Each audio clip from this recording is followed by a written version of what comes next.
Bobby got to do the TV thing. They didn't do that, so I know he's gonna be back there when he looks. But I mean, it's been crazy. You spend some money between Wednesday, tomorrow, and then tomorrow might be canceled because of the weather.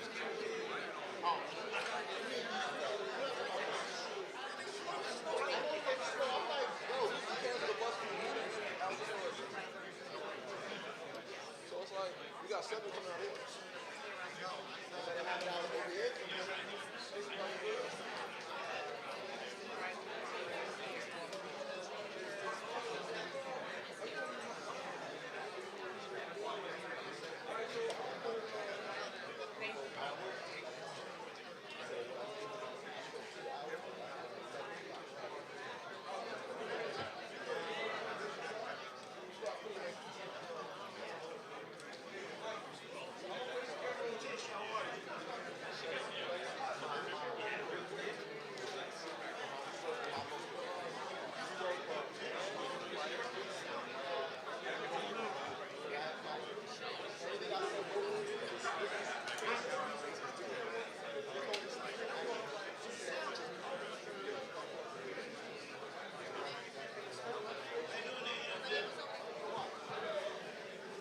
See if this thing is charging. Oh, it's charging.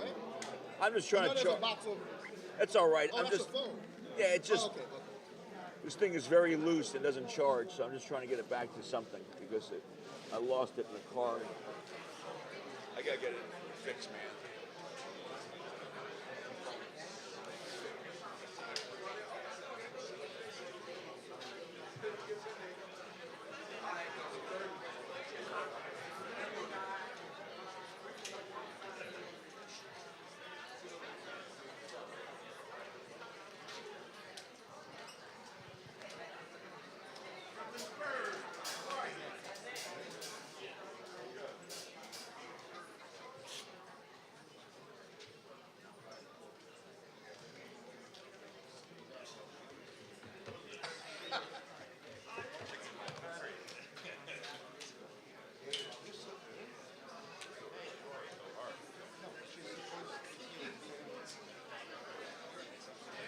Good morning, good morning, good morning.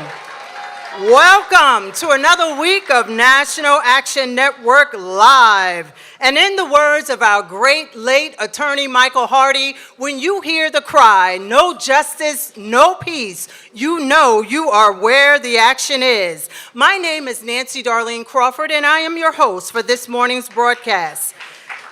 Today, we are joined by various leaders of our community and in the nation, bringing to you how you can get involved into the action with NAN now. Our keynote speaker today will be none other than our president and founder, the Reverend Dr. Al Sharpton. We welcome all of you who have joined us today live at National Action Network's House of Justice Auditorium, located at 106 West 145th Street and the corner of Lenox Avenue here in the village of Harlem. Welcome also to those of you watching us via live stream on our social media platforms and our website at www.nationalactionnetwork.net.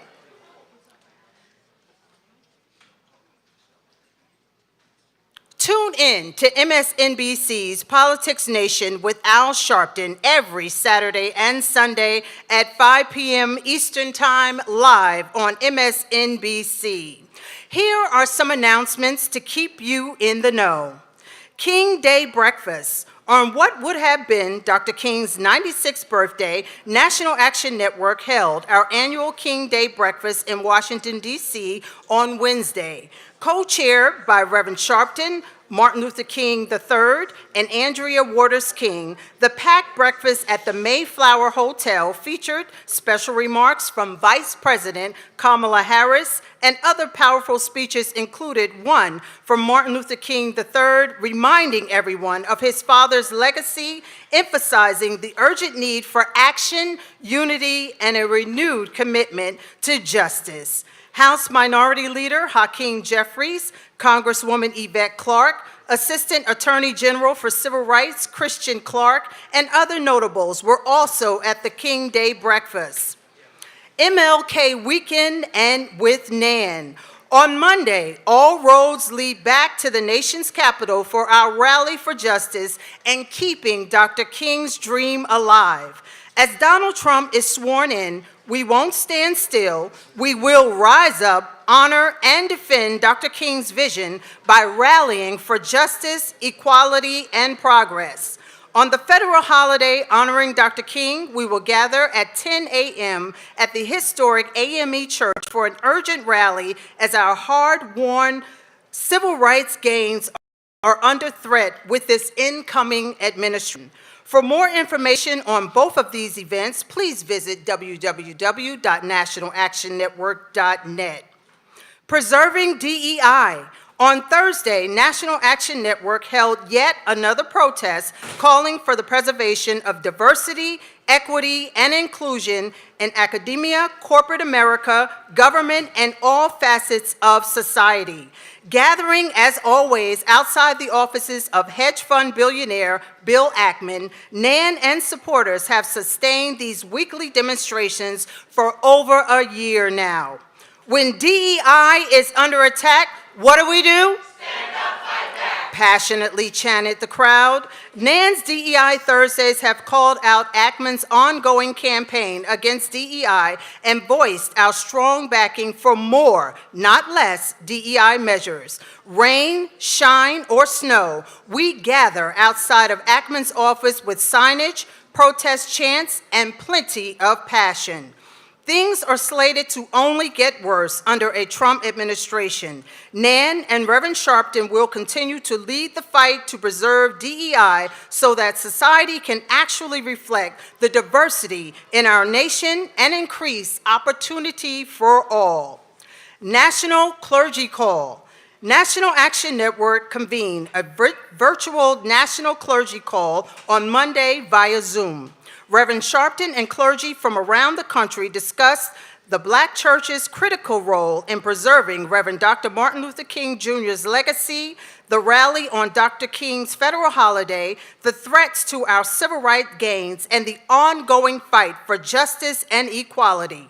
The clergy call also offered special prayers for those affected by the devastating wildfires in Los Angeles, and we heard from clergy living in the areas directly impacted by the fires, which have killed dozens and destroyed over 10,000 structures. Nan held this national clergy call so that everyone could come together in faith, action, and unity. At a time with so many challenges, we must organize and support one another more than ever. Welcome to all of you who have tuned in and joined us also via live stream at www.nationalactionnetwork.net and also live on Facebook at National Action Network. If this is your first time joining us and or if you are not a member of NAN, we welcome you to NAN and invite you to join us and get into the action today. For more information and to join, you may visit www.nationalactionnetwork.net or call 877-626-4651 or text the word NAN to 59769. Welcome. Let us welcome Change Choir soloist Tisha Hunter under the direction of our guest musical director, Jason Wright.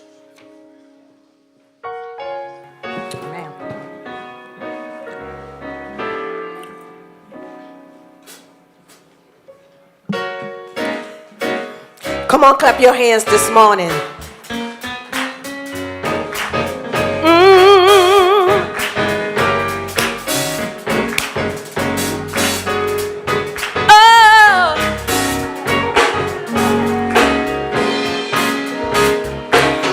Oh, I just wanna praise you forever and ever and ever.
Good morning. Good morning and welcome, NAN family, and all who've joined us this morning. Every Saturday we gather here at the House of Justice for the Saturday Action Rally, where under the inimitable leadership of our founder and president, the Reverend Al Sharpton, we center on the issues challenging our community here in Harlem, in New York City, across the state, and across the nation. And we focus on the actions that we collectively must take to ensure that our lives are better. At today's rally, we're going to do the same with an emphasis today on public policy. Every year, in honor of Dr. Martin Luther King Jr., whose life of service was dedicated not just to programs and services, to us just getting by, but to us actually getting ahead and staying ahead. His life was dedicated to systems and structural reform and change to bring about civil and human and economic rights, economic justice for Black Americans.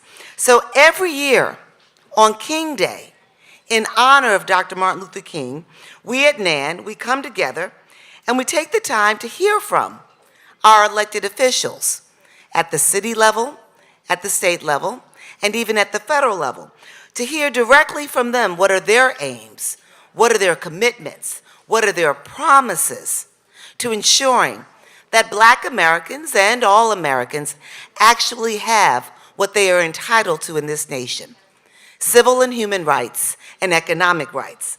So that's what we're doing this morning.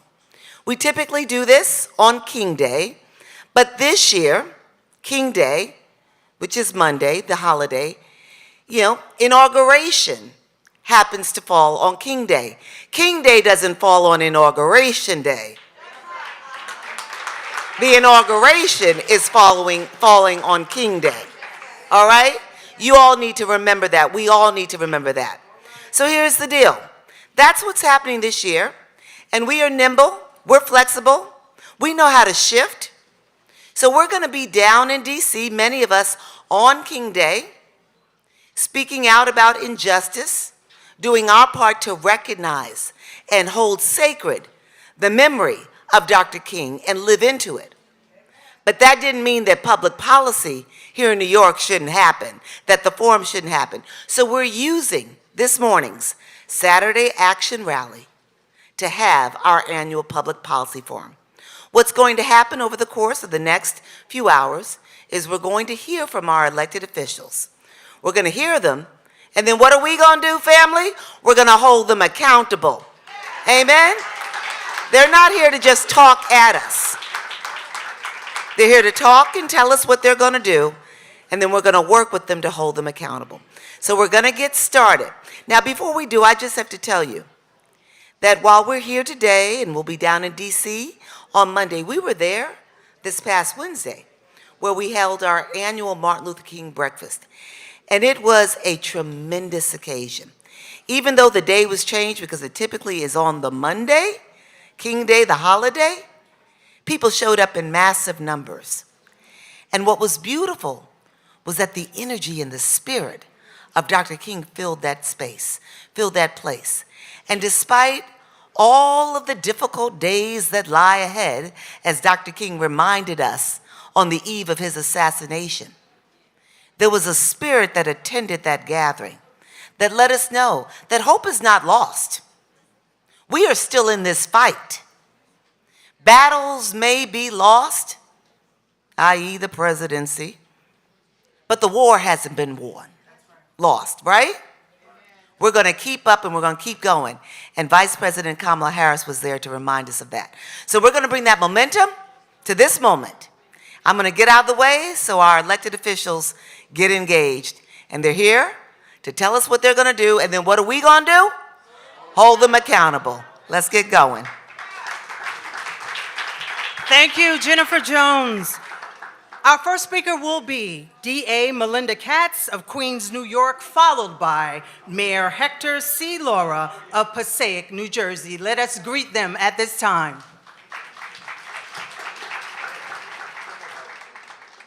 All the years I've been coming, I didn't realize the secret is to show up at 9 o'clock.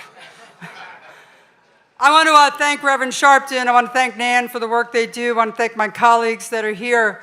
I also want to thank all of you. I walked in and many of you asked about my kids. They're 13 and 16 now. Anybody wants them, I'll pick them up when they're 25. This is my 6th year as the District Attorney of Queens County. 6th year. And I am proud to be here at Nan on this very special day. And I'm unhappy that the inauguration was on Nan's Day, Monday, Martin Luther King Day. But we're glad to be here on a Saturday. But I have to tell you the issue of accountability, which was brought up a few times today. This is my 6th year, which means that I went through 4 years and then got reelected last year. And I wonder what accountability means in my house, when we talk about it with my children, but also in my office. We have 60,000 arrests a year. We have 47,000 arraignments a year. We have guns coming in from Virginia and North Carolina that are bought legally and then sold illegally in the city of New York. We need to hold those individuals accountable, but I will tell you the best accountability you can get is when our young people never end up in the criminal justice system to begin with. And that comes with education and mentorship. That comes with prosecuting those that are accountable for the crimes that they commit, but it also comes with a DA's office that understands that it's not just about prosecution. It's about doing what we did in my office, which is hiring a youth officer, a youth individual, a teacher, a special ed teacher, whose sole responsibility is to go into the school system, starting in junior high school, and making sure kids have an outlet for those needs that they have so they never end up in my courtroom. That means putting at least $3 million of money on the street for youth groups and cure violence groups to make sure that there are other paths that people can get help. And we do that every year. That means vacating judgments, over 100 judgments that we vacated of prosecutions over the last few years in my office, because we have a conviction integrity unit that works in my office with people across the city of New York to vacate convictions. So Martin Luther King was a man of faith and went through the country and through the world and held people to high standards. And as I enter my 6th year as district attorney, I took stock of my office. I wanted to make sure my office was serving a community, not just being prosecutors in that job. And I value the conversations I've had with Nan. I value the conversations I used to have with Michael Hardy, God bless him and rest his soul.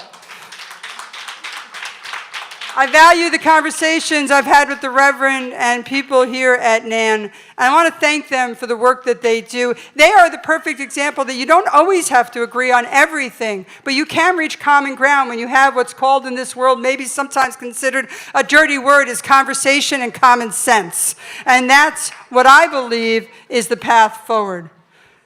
So as we celebrate Martin Luther King Day again together, I thank you for the work that you've done. I just wanted you to know that our office takes stock all the time.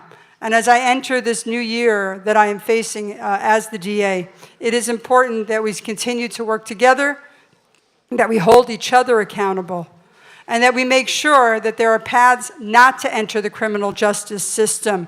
Not only prosecuting, but not to enter the criminal justice, and educating our children. Thank you.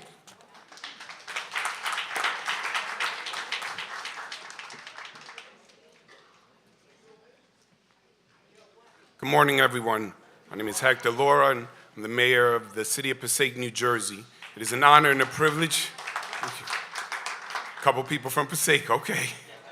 It's a privilege and an honor to be with you this morning. I want to thank the Reverend Al Sharpton and the Nan family for this invitation to join with you. You know, as I was sitting back there, I had considered the words that opened up the ceremony and the response from the crowd of stand up and fight back. It hit hard. It hit hard while I was sitting there because it reminded me of a quote of Dr. Martin Luther King, that men can only ride your backs if your back is bent. Meaning that one must be complicit to a certain extent to be oppressed. One must allow that oppression. that we have a responsibility, a duty to fight back when we see injustice, any injustice at any time. You know, for many of us, we see the world and we realize that we may be entering into some dark times. Dr. King once said that he was cognizant of the fact that it must become dark for you to see the stars.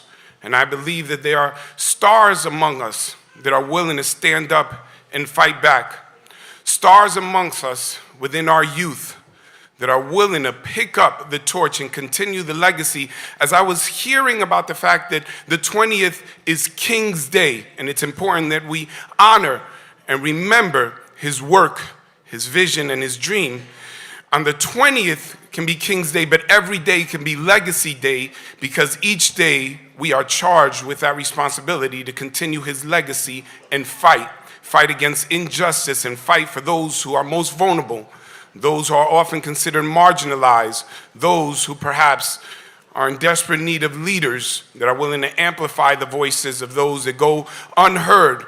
There was a time where perhaps the fear was that the amazing and brilliant flames of conviction among leaders could be snuffed out by the constant injustice that they confront. Today, I admit that I don't fear that the flame will be snuffed out from these leaders, but rather bought out. Bought out by those who have influence and money, and we must charge and, as was stated, hold our leaders accountable to ensure that souls aren't sold and that the community is heard. You know, I've been thinking much about what I would share, especially as a mayor coming from your neighboring state, what you could hold me accountable for. Allow me to speak to other communities, because it's extremely important that we understand that being allies goes far beyond the opportunities where we stand together in front of cameras or cut ribbons, but we must stand together during the fight. Stand up for the justice of all, because injustice to any is injustice to everyone. We have a responsibility not just to come together for the cultural events, the parades, but to come together when one person is facing injustice, when one person is falsely charged, when one person is discriminated against. And just because we may not be uniform in our beliefs or our approaches to life, we must be united in a commitment and a vision that we must stand up and fight back. Because in a perfect world, there would be no need for a house of justice, because a perfect world would be a world of justice, but we don't live in a perfect world. So I thank God for this house of justice. I thank God for all the community leaders and all the members that are willing to stand up and fight back when it is necessary. I stand here as a mayor from across the state, accepting this invitation, privileged and humbled at the idea that I can be on this stage, stand up on this mic and share a few words as a son of immigrants who spoke no English when they came to this country, who only wanted to work hard and provide a future for their children that they may perhaps grow up and be productive members of society. I'm cognizant of this, that whether you are crying out for justice or gritando por justicia, it is the same sentiment, no matter the language it's in, because justice may be difficult to define, but it's easy to identify because we can feel injustice. Whether you are a child, a teenager, an adult, or a senior, you know injustice when you confront it. And we have an innate desire to be treated equally. So I would ask that together we fight back. We fight back no matter what we face. So on behalf of the city of Passaic, where we have worked on initiatives of affordability, inclusion, and continue to fight, I'm here to stand with you, not just here in Harlem, not just here in New York, but anywhere where the fight continues. God bless you and thank you. Thank you. Let us welcome our next set of speakers, Council Member Julie Minion of the District 5, Congress Member Adriana Asplat, New York's 13th Congressional District, and Comptroller Brad Lander, the New York City Comptroller. Let us welcome them at this time. Thank you so much. I'm Councilwoman Julie Menon, and it's great to be back in the House of Justice. I first of all want to thank Reverend Sharpton and Nan for their incredible leadership. I have had the honor of working with Reverend Sharpton for over 20 years. And as I was on my way here, I thought about the first time I worked with Reverend Sharpton and Nan was after 9/11 when I chaired the community board in Lower Manhattan and I stood up in favor of the Islamic Cultural Center and mosque at Ground Zero. And as a result of that, had death threats. And it was Reverend Sharpton who came to our community and stood with us against that hate. And that is really, yes, thank you for clapping in the back. And that is what he does time and time again. So we were asked to come and talk a little bit about the work we're doing to commemorate the legacy of Dr. King.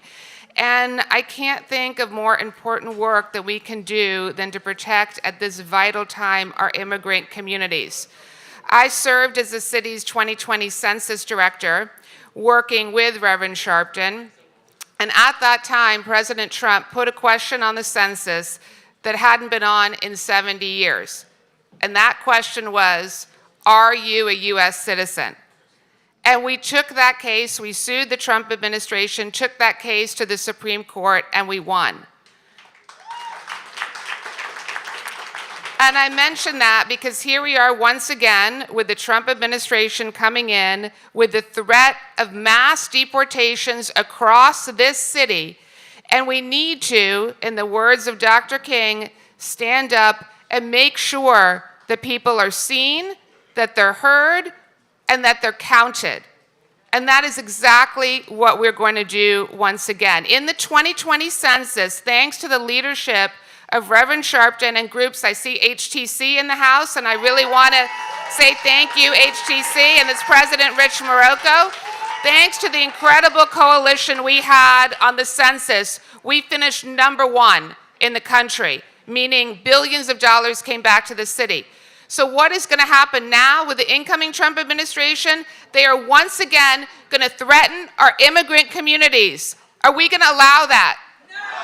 Exactly. We are going to stand up, protect our immigrant communities who are under the threat of mass deportation, and that is one of the best ways that we can frankly honor the legacy of Dr. King and all the principles that he stood for. Thank you.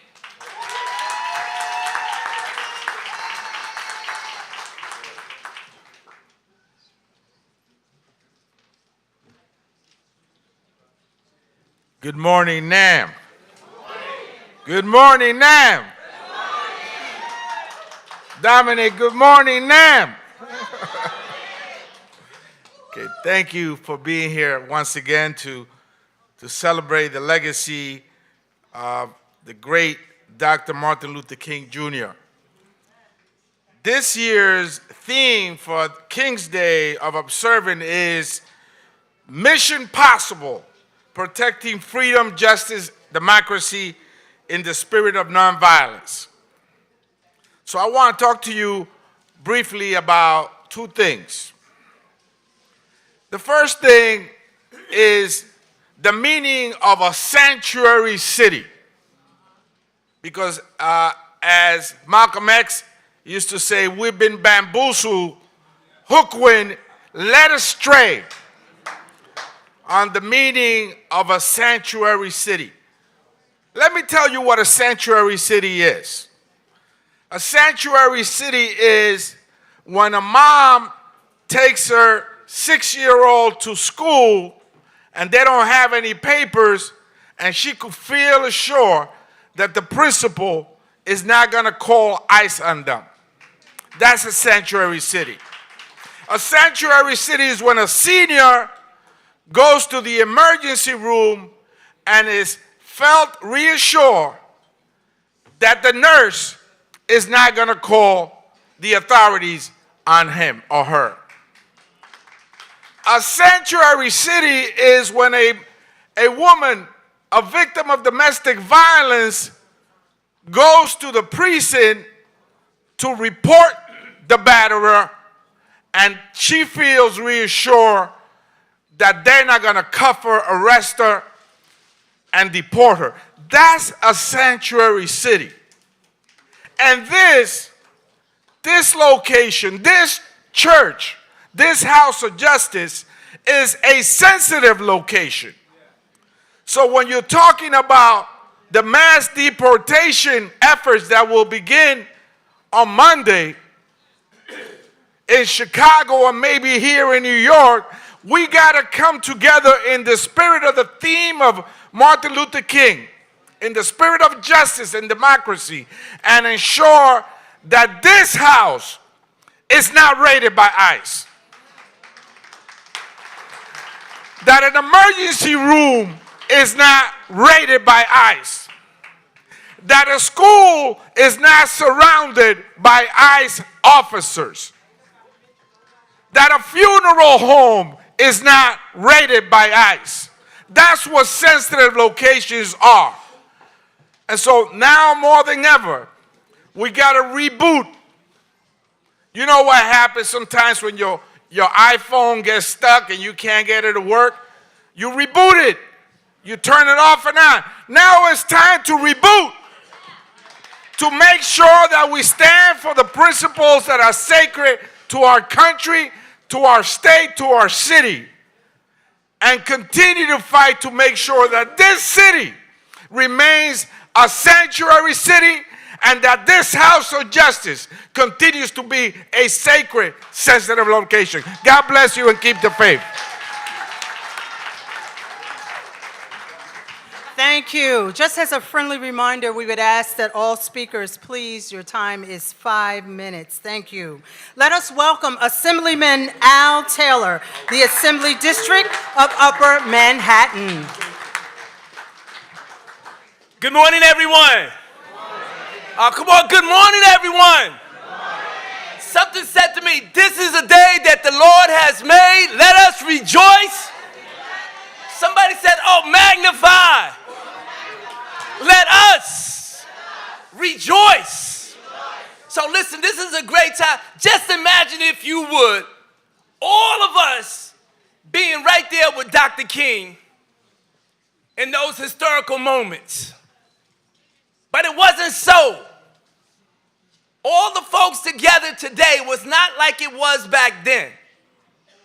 And folks were always probably trying to remind him to stay in his place and don't rock the boat, because you're going to make it harder for everybody else. I just stopped by this morning to say thank you to Dr. Sharpton and Nan and what he's been able to do and continue to keep the dream alive.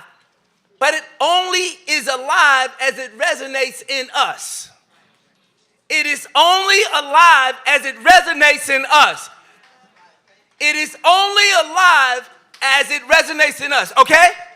So that means each one of us has a responsibility to keep the dream alive. Amen? Listen, say amen, amen real quick and I'll be gone, because they said we got 5 minutes. I get out of here before 5 minutes, I guarantee it.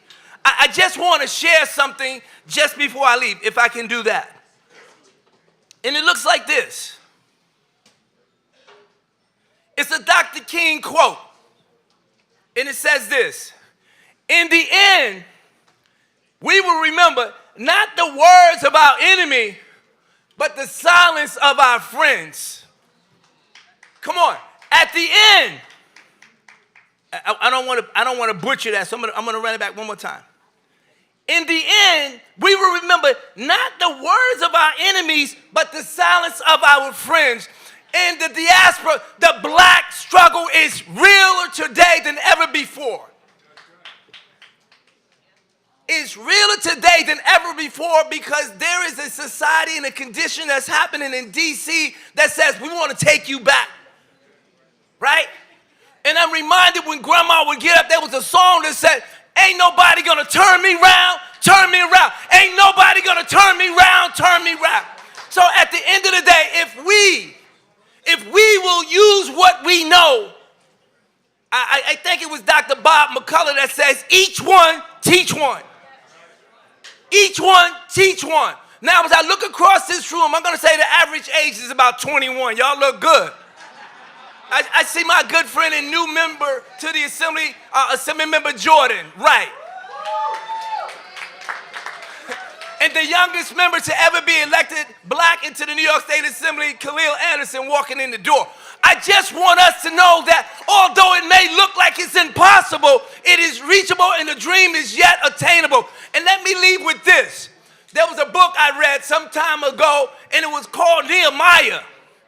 And in the book of Nehemiah, you had a servant, and he was tasked with the idea of going back to his community and transforming that community. But check this out. When he looked at what was going on, he did an assessment. And then he came back to the people, and this is what he said to them. Do you see the conditions in which we are living in? And my question today is, do you see the conditions in which we're living in today? And if you do, he said this, let us, somebody say, let us, let us rebuild together. God bless you. Thank you. Let us welcome at this time New York City Comptroller Brad Lander.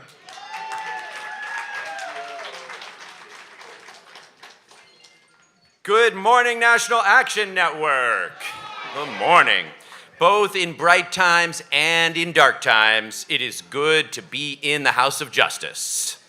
And let's be clear, these are dark times. Martin Luther King Day this year is darkened by the inauguration of a racist, anti-democratic president set on taking our country back to the dark days of bigotry.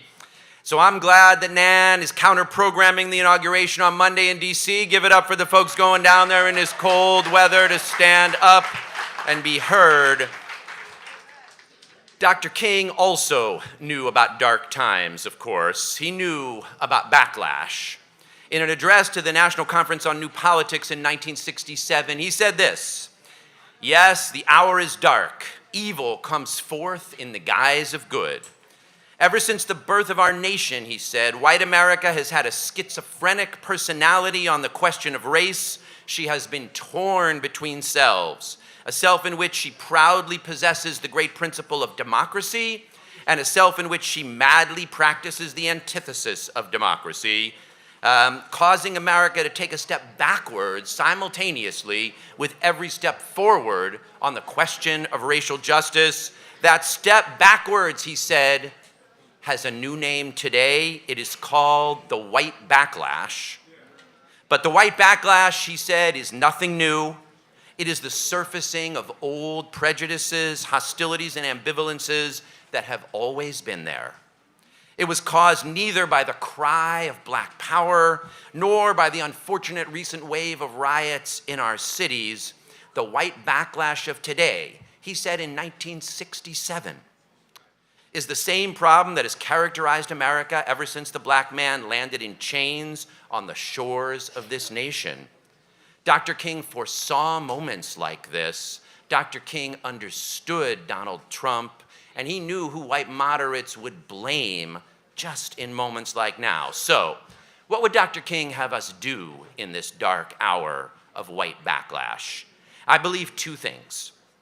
First, as he said, a man dies when he refuses to stand up for what is right. Stand up for what is right. Stand up for what is right.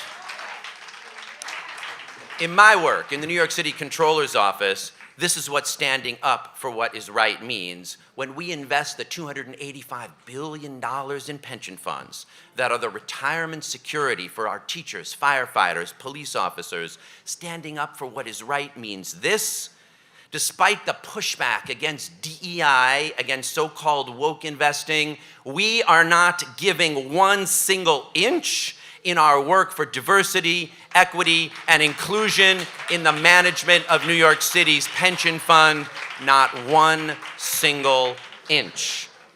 Now, second, at the same time, we do have to show more clearly than we have in the past that the value of justice extends to everyone. We have to show New Yorkers that you can do work for racial justice while making life in this city better, easier, more affordable, safer, more thriving for everyone. We got to show that governing with attention to justice can be done along with governing with attention to the outcomes that matter to all working families in New York. And fortunately, when we invest those pension dollars, We have the opportunity to do both. So, as I announced right here at this podium with Reverend Sharpton just a few weeks ago, during my tenure as controller, the city's pension funds have increased our investments with minority and women-owned asset managers by over $6 billion. That's a 37% increase from $16 billion to $23 billion. And unlike many other MWBE programs, the biggest share of those investment managers are Black investment managers. And here's the beautiful thing. Our Black and Latino and Asian and women-owned asset managers outperform their benchmarks and outperform their peers by 5%. The investment firms owned by people of color and women are among the pension fund's best performers. Diversified investments reduce risk and they increase returns. And that isn't woke, that's just the truth. And here's what that means. Those diverse asset managers, they contribute to our fund's strong performance. And last year, that meant we saved taxpayers $1.8 billion that we could spend instead on affordable housing and on our schools and on our parks and on safety in our neighborhoods. And we could do that at the very same time that we are closing the enormous racial wealth gap that we should be ashamed of in New York. My office did a study of the racial wealth gap that shows New York's is bigger than America's. The median New York white family has a household income of $277,000. The median Black New York family has a median household income of $18,000. The racial wealth gap in New York is 15 to 1, larger than the national racial wealth gap of 9 to 1. But when we move money to Black and Latino asset managers, then they hire people, then they reduce that racial wealth gap. So even as they are earning more money to protect our teachers and our firefighters and our school crossing guards, we, the pension funds, are striking a blow for better outcomes in New York and better racial justice right here in New York City. So I just wanted to close out. In her book, The Sum of Us, Heather McGhee describes this. She talks about what she calls drained pool politics, how in the South, white Southerners filled in and closed their public pools rather than share them with their Black neighbors when they were required to integrate. Drained pool politics that took away their own swimming pools. But what she says we can do instead is earn a solidarity dividend, that when we govern with attention to justice, we also get better outcomes. And that outperformance I told you in the New York City Pension Fund, those are solidarity dividends, both for justice and for New York City. But here's the thing, we need solidarity dividends in housing. We need solidarity dividends in safety on our streets. We need solidarity dividends in the schools of this city at this dark moment. Compelled by what Dr. King called the fierce urgency of now, those are the kinds of solidarity dividends that we must earn for all New Yorkers. Thank you very much, National Action Network. It's an honor to celebrate Martin Luther King with you. Thank you. Let us welcome at this time Bronx Borough President Vanessa Gibson, followed by Bronx DA Darcel D. Clark. Good morning, family. Good morning, National Action Network, House of Justice. Truly giving honor to God, who is the head of my life. Before I ask him for anything, I thank him for everything. Thank you so much for allowing us to be here in this space on this Saturday morning. I am filled with the Spirit of God, knowing that he is moving us in the right direction for this time, this reason, and this season. I want to honor our leader, Reverend Dr. Al Sharpton, and the entire NAN team. I want to honor all the distinguished board members of NAN, my sister, Jennifer Jones Austin, my brother, Ruben Diaz Jr. I want to celebrate Sister Rachel Norlinger and my sisters, Ashley Sharpton and Dominique Sharpton. And I want to honor Youth Huddle that is serving our young people in a real way, making a difference in the lives of our young people. And to all of my colleagues who are here, Thank you for joining together to recognize the life, the legacy, and the labor of the late, great Reverend Dr. Martin Luther King Jr. This weekend, this celebration where we affirm our commitment to God's people, where we recognize that this work is not about titles, but this is about assignment and purpose, knowing that we have a purpose to make a difference, to lift up families, to give them hope and opportunity, and make sure that we leave footprints for the next generation to follow. As the Bronx Borough President, home to 1.4 million residents, the birthplace of hip-hop, the home of salsa, I am honored to stand before you representing the Boogie Down Bronx. We truly know that the Bronx, in the spirit of Dr. King, in the spirit of his legacy, fighting for racial equality and social justice, serving all people, making sure that we know that this is about our promise and our potential. The Bronx is a borough of opportunities, a global destination. We are excited about moving the Bronx forward in a real way, from reducing unemployment to creating equity in housing, stabilizing families with pathways to college and careers and home ownership, and lifting families out of poverty, letting young people know that they are stars and not statistics, making sure that we invest in our families, people with disabilities, our children, our veterans, and our older adults. We are excited about the work we've done in the Bronx, but we need your support because this is year 4. It is the year in which we will return to our community to talk about the work that we are doing. Last year in 2024, House of Justice, we talked about 24 being the year in which we want more in 24. More programs, more jobs, more opportunities, and more blessings. This year, family, our message, the Bronx will strive and thrive in 25.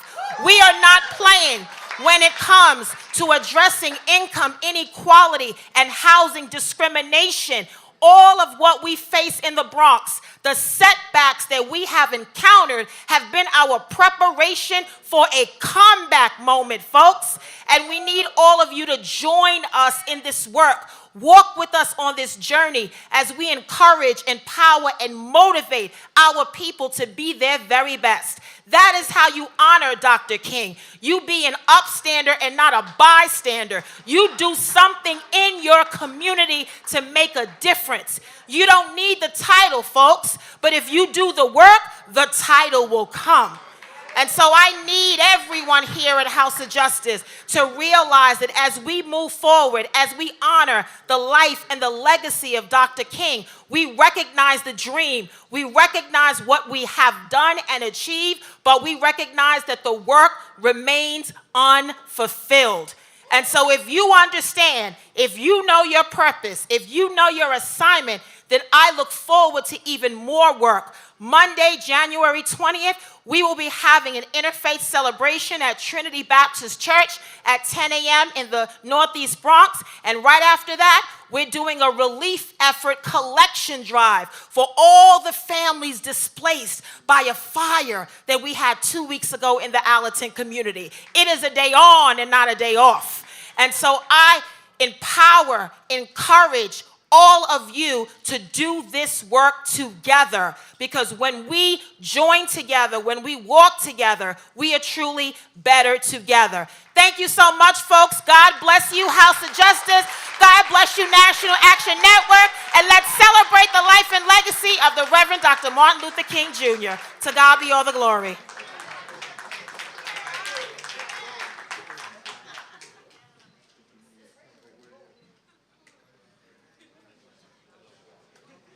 Good morning, House of Justice.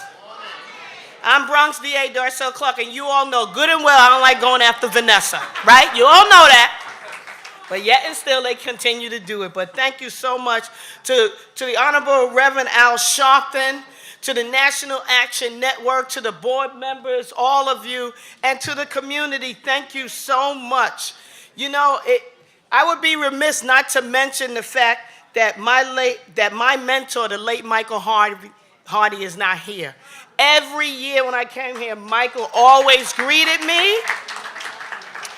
And he was such a mentor and role model to lawyers like me who fight for justice each and every day. I miss him every day. God bless him. May he rest in peace. So I greet you from the corridors of the Bronx Hall of Justice on 161st Street to the Nan House of Justice. I'm just honored to be here to celebrate the life and legacy of the Reverend Dr. Martin Luther King. He would have been 96 years old this past January 15th. Let's give him a round of applause for all that he has done for us. The fact that he has left us a legacy of respect, integrity, and accountability, and we uphold those principles each and every day. And you know, but not for the Reverend Dr. Martin Luther King Jr., I would not be here as the first black woman elected district attorney in the state of New York. You know, these are trying times that we're going through, and it's the 800-pound elephant in the room is that January 20th would be Dr. King. We will be celebrating his birthday, and it's going to be the inauguration day of somebody in Washington, right? I thought I was going to be down there watching the first black woman president being inaugurated, but that wasn't meant to be. But that doesn't mean that we don't still celebrate the life and legacy and the work that Reverend Dr. King and the example that he left behind for us. You know, he said life's most persistent and urgent question is, what are you doing for others? And I could tell you if Dr. King was here today, he would be focusing on our right to have peace and safety in our country.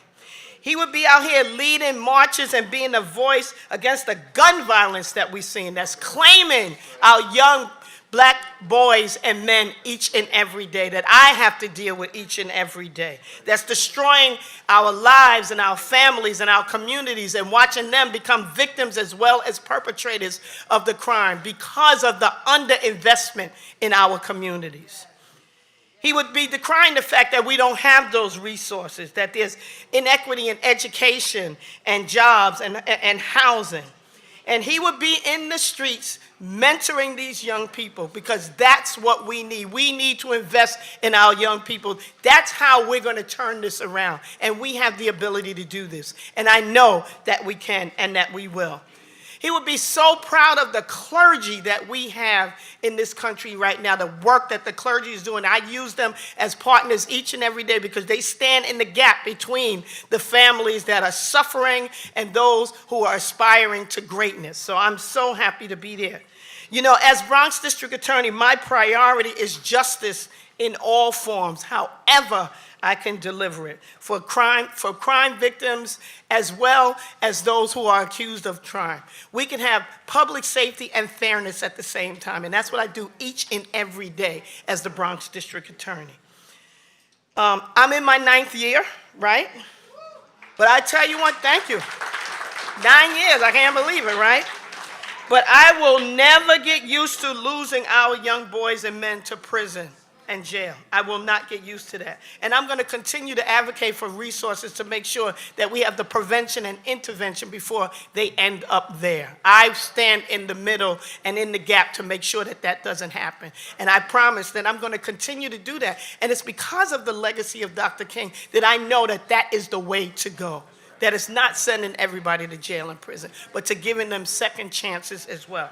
And I'm going to continue to do that. So, you know, the country is divided. We know that. But we can't focus on that. We have to focus on what we need to do to get the democracy that we want and that we deserve. And we will continue to make sure that we do that. So, again, I am so happy to be the district attorney of the Bronx. I am so happy to say that Dr. King said, you know, darkness can't turn away darkness, only light can do that. And, you know, hate can't do away with hate, only love can do that. That's the work that we're going to continue to do as a community, as a nation, and in Bronx County. Thank you so much. God bless you all.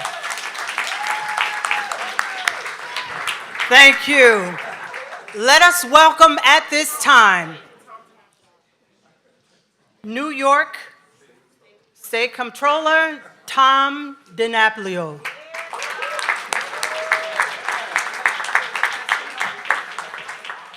Thank you for the extra O. It's to Napoli, and it's great to be back once again celebrating Reverend Dr. Martin Luther King Jr.'s birthday. Thank you, Reverend Sharpton. Thank you, National Action Network, for once again convening us. What an impressive lineup of public officials. Some of us were in the back. A lot of us are right here. You're going to be hearing from all of them. And I think in New York City and New York State, we're really fortunate that we have elected officials who understand the vision that Dr. King put out for all of us. It is my privilege to be your state controller and to try in some small way advance the agenda that Dr. King put out there that inspired me as a young person growing up when Dr. King was still alive, hearing his speeches, watching him on TV. You know, in his day, he was called many things: visionary, prophet, drum major, agitator. To me, he's someone who represents the moral compass that this country still so desperately needs. As others have said, and I'm sure will continue to say, there's a lot of uncertainty as we gather. We know the presidential inauguration day is coming up. A lot of us are feeling very left out of that process, and certainly feeling that more than ever we need that moral compass that Dr. King laid out for all of us. But as one who studied history in college, I've always had a belief that when you look at the expanse of the American story, America is a nation that moves forward. Do we sometimes stall in the lane? Absolutely. And maybe this is one of those moments of we're stalling. But at the end of the day, we do move forward. And I think that's what Dr. King's message in life was all about. It was a sense of optimism about the possibility of America. You think of the challenges that he had to face: angry mobs, violence directed at him, targeted by the US government at times, facing unsurmountable odds in terms of creating change in this country. Yet he never gave up. And he became more resolute as the years went by. Why? Because he had that sense of optimism about what America could be. And I think that's an important part of his legacy for us to keep in mind, especially at a time of challenge and disappointment. Let's not lose our optimism. Let's not lose that sense that the fight can continue, and in fact, we will move this country forward. And certainly if we keep in mind the vision of Dr. King, that's a key way how I think we can move forward, focusing on justice, on opportunity, on equality, on treating each other with fairness and an openness. Certainly it's what we try to do in our work with the Controller's Office. I know City Controller Brad Lander was here. He tries to do the same at the city level. One of the things that we try to do, my colleagues who are in the state Senate and the Assembly, the governor, they are the ones who make the policy choices, but we try very hard with our reports to shine a light on those communities and those families that are being left behind. Child poverty in New York: 1 in 5 children in our state are living in poverty. High poverty rates, particularly in the city, in the Bronx and in Brooklyn. Syracuse, Rochester, and Buffalo. You compare them to cities of comparable size across the United States of America. Those three cities are in the top 10 of cities in the United States that have high child poverty rates. That's something we can't be proud of. Food insecurity: 1 in 9 New York households unable to get enough food. That's 875,000 families in New York, one of the wealthiest states in the Union. 1 in 5 households facing severe housing crisis. More to talk about, I'll say quickly, because I know there are others who we're going to hear from. But we're going to continue to use our power as an investor to make sure that corporate America doesn't retreat on diversity and inclusion in the workplace in each and every way. And we are continuing, you could applaud that, we're continuing our efforts to expand opportunities for women and minority-owned firms. I'm very proud of the track record that we have here in New York State. February 14th, for those of you who are interested, please be in touch with our office. Let us know. We will let you know about how to participate in our 18th Women and Minority-Owned Investment Conference. I'll end it there. You have others to hear from. Happy birthday, Dr. Martin Luther King. All right. Thank you. Good morning and welcome to the live broadcast on 107.5 WBLS. Let us welcome our president and founder, the Reverend Dr. Al Sharpton.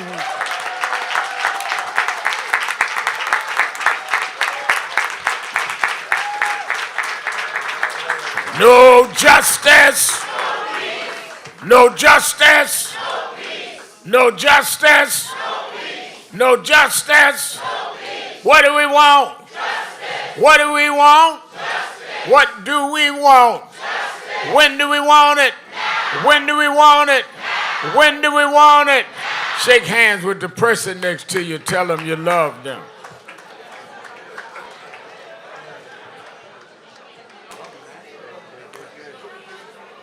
Certainly we're happy to be with you another Saturday morning for the Saturday Action Rally, and for you that are here live at the House of Justice, 106 West 145th Street in the Village of Harlem, and for you that are listening live on WBLS 107.5 FM in New York, and for you that are watching all over the country on Impact Television, we're happy to be with you another Saturday morning where the action is.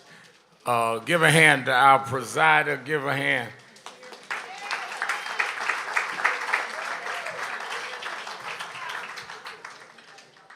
Let me say we changed the annual Martin Luther King Public Policy Forum from Martin Luther King holiday to today because some of our officials have to be in Washington for the inauguration. We will be in Washington where we will be having our rally, and we're going to rally at Metropolitan AME Church, the church where Frederick Douglass was funeralized, place where we brought Rosa Parks' body. As Donald Trump puts his hand up to be sworn in the 47th President of the United States, we will be 3 miles away putting our hands up, taking an oath to keep Dr. King's dream alive.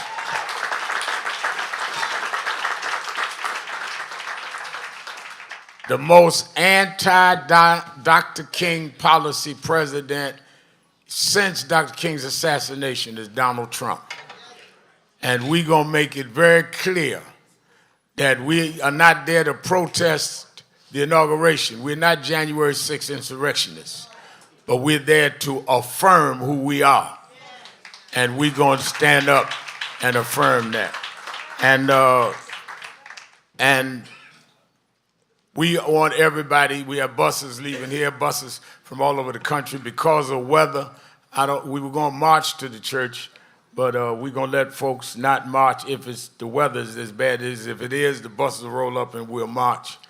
But let me say we have several of our officials that always come, and we're going to hear from them. We have, of course, the governor, the mayor, the U.S. Senator, everybody here, and we've already heard from some. And we ask them to come every year to talk about what Dr. King in his dream are they enacting and they are doing. The issue for us that is going to be clearly central is the issue of DEI. We are concerned that the incoming administration said they're going after DEI, and there's going to be an executive order, we're told. In fact, I told the mayor the other night, I know he had to meet with President-elect on the city business. I told him, please don't let him deal with DEI. And he said, nobody's done more about black business than Mayor Adams. But I told him, I said, I realize you got to meet with him. I'm glad I don't. And what he's doing to DEI is something that we see as a civil rights issue. And I'm not going to trade name calling with Donald Trump. I'm not going to call him names because he called me names, because I've been trained better than to deal with that. But I am going to fight DEI. And I think that that's one of the things that we're going to outline in Washington on Monday. If you do not want to have diversity in your boards, in your employment, and in your C-suite, then we're going to make sure you don't have diversity among your consumers. We're going to boycott some companies. So Mark Morial and all of us, we're going to be there. You don't want no diversity? Then y'all shouldn't have no diversity. Y'all moving these mics around too. Y'all getting me nervous here. Y'all can let the mics stay where they at. They ain't bothering nobody. Hello? Y'all stop moving. That's how they got Malcolm. I don't want all that moving around here. Y'all was sitting down, I come out. Now I come out, all of a sudden y'all start moving mics. Sit down. I'm trying to not go back to Brownsville on you, but we're live on WBLS 107.5. I try to behave, but you know, Chuck Schumer come from Flatbush and I come from Brownsville. We know how to rumble up in here now, y'all. Don't be messing with Chuck and me. He was Chuck D before he was Senator Chuck. Let us hear from some of our officials. Again, our agenda is DEI. And we're going to fight to preserve voting rights.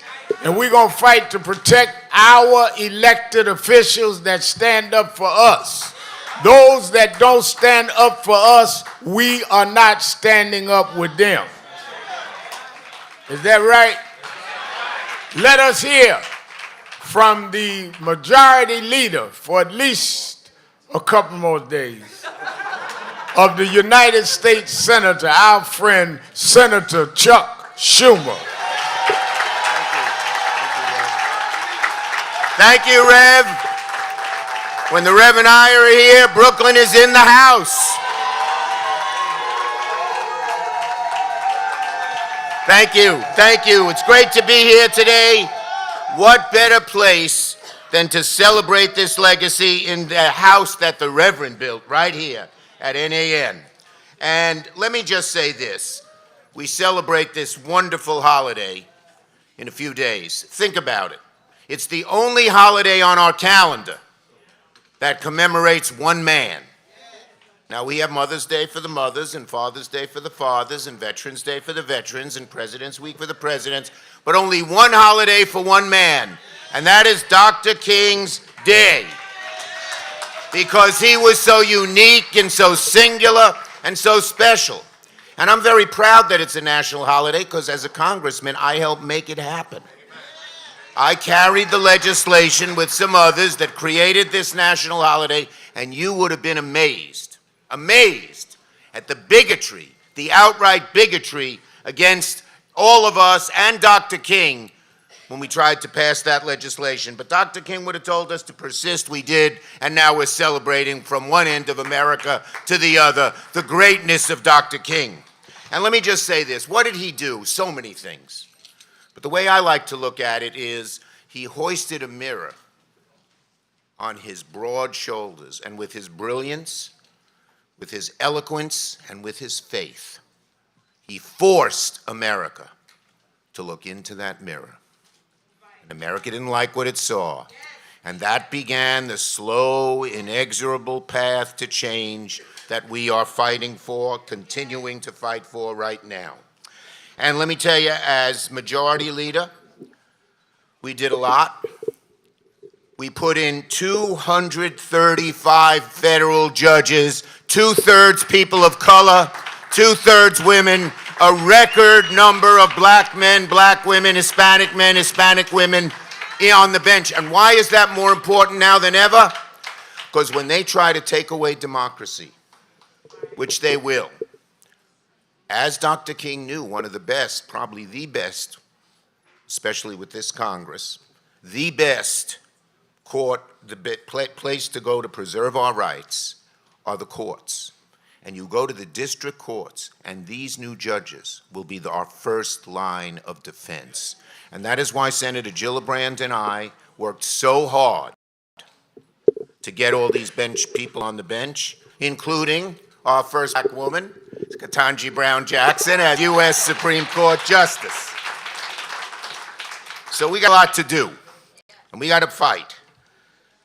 Let me just say in conclusion, because I know a lot of people want to speak, and I'm going, you know, in New York, we did pretty good. We elected 3 more Democrats and knocked out some Republicans. I'm swearing one of them in upstate in a few hours, so I'm going to be briefer than I usually am.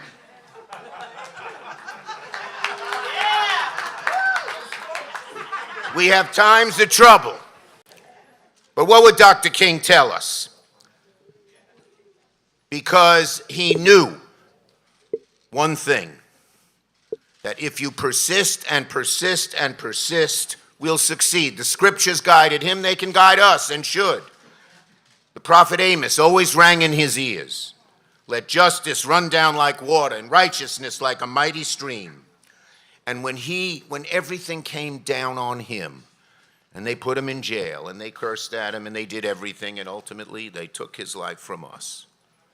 But throughout his life, he never gave up. He never gave up. He said, we will overcome because the arc of the moral universe is long, but it bends towards justice. He would tell us, bend that arc. Don't give up. Fight, fight, fight, and we will succeed. Happy Dr. King Day, everybody. Fight, fight, fight.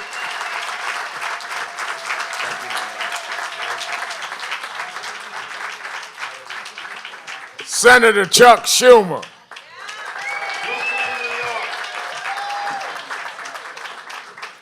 Let me bring, you know, several years ago, David Patterson, who was governor at the time, called me and said they were indecisive about who was going to fill the U.S. Senate seat that Hillary Clinton had left. And there was speculation about several candidates, Speaker Adams, and he called me and asked me to take Caroline Kennedy to lunch at Sylvia's, because I had taken Obama and others. So I took Caroline Kennedy, and I thought that was going to be who he appointed to fill that seat. And after that, he told me to, who did I have speaking Saturday morning? I said, I'm speaking. He says, I got somebody I want you to put on the on your list of people to speak. I said, well, who? He says, a woman in Congress named Gillibrand. I said, who is that? He said, you'll know by Saturday. And Thursday, he announced her as the U.S. Senator, who's now been elected and reelected. And she came and spoke that Saturday, and then she said, now take questions. That's a whole, we don't do that. You don't know our crowd. You get some tough questions here. She said, no, and she stood here the whole hour and answered every question. And we've never forgot that. She's been a real backbone to a lot of the legislation that we support. And we're going to hear from her, then the governor, because they both broke in their schedules to be with us this morning. But let's hear from Senator Kirsten Gillibrand.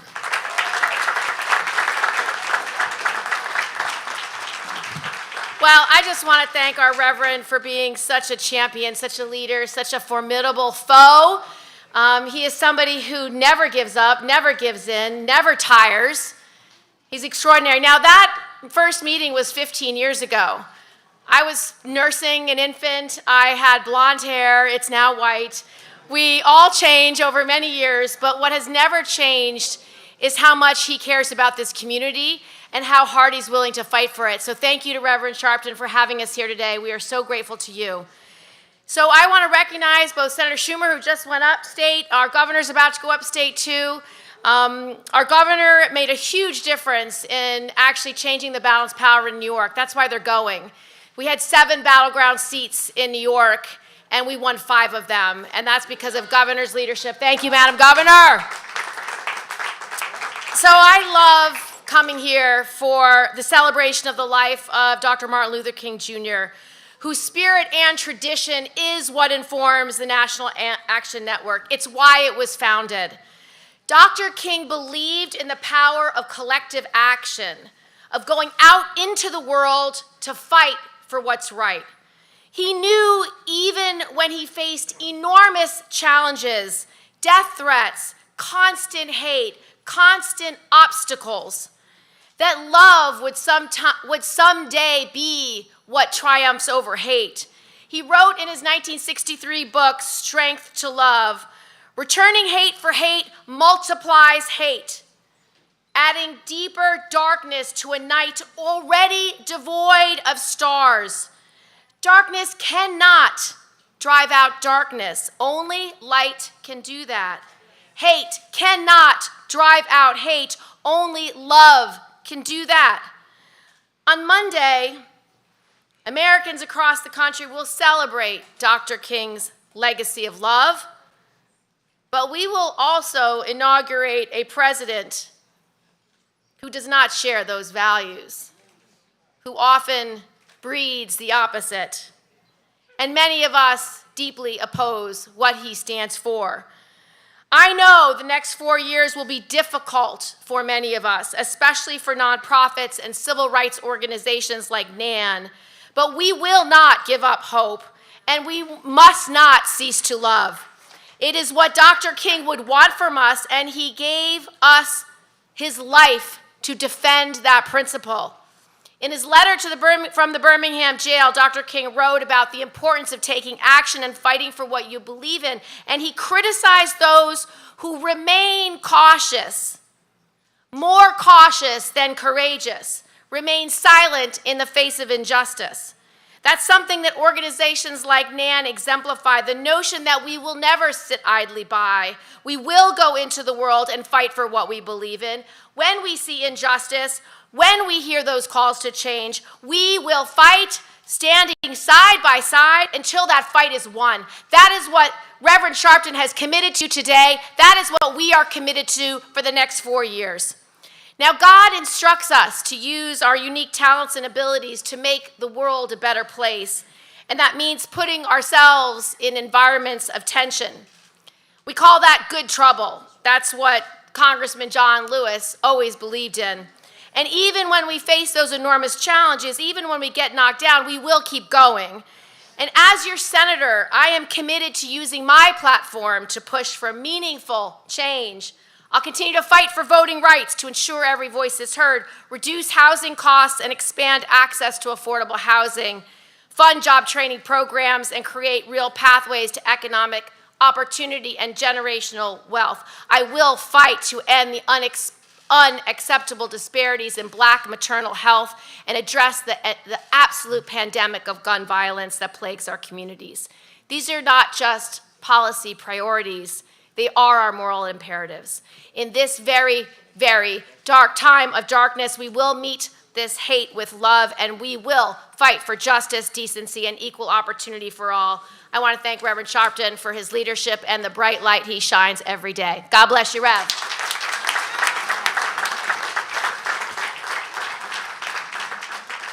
Over the past several years, we have had various state issues. None of them that we've called on have not been responded in a way that was constructive and fair. Just recently, the governor called about this brutal beating that led to death in the Marcy Correctional Facilities outside of Utica, and had those guys fired and moved forward. She was the one that stood up and said that she called me, I was out of town, said, I want to come, I'm going to announce something that I think you should be here for. I said, well, I'll send somebody. She says, well, I'm announcing a commission to study reparations. I said, I'll be on the next plane.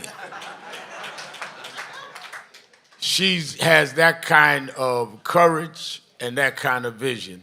May we welcome the governor of the state of New York, Governor Kathy Hochul.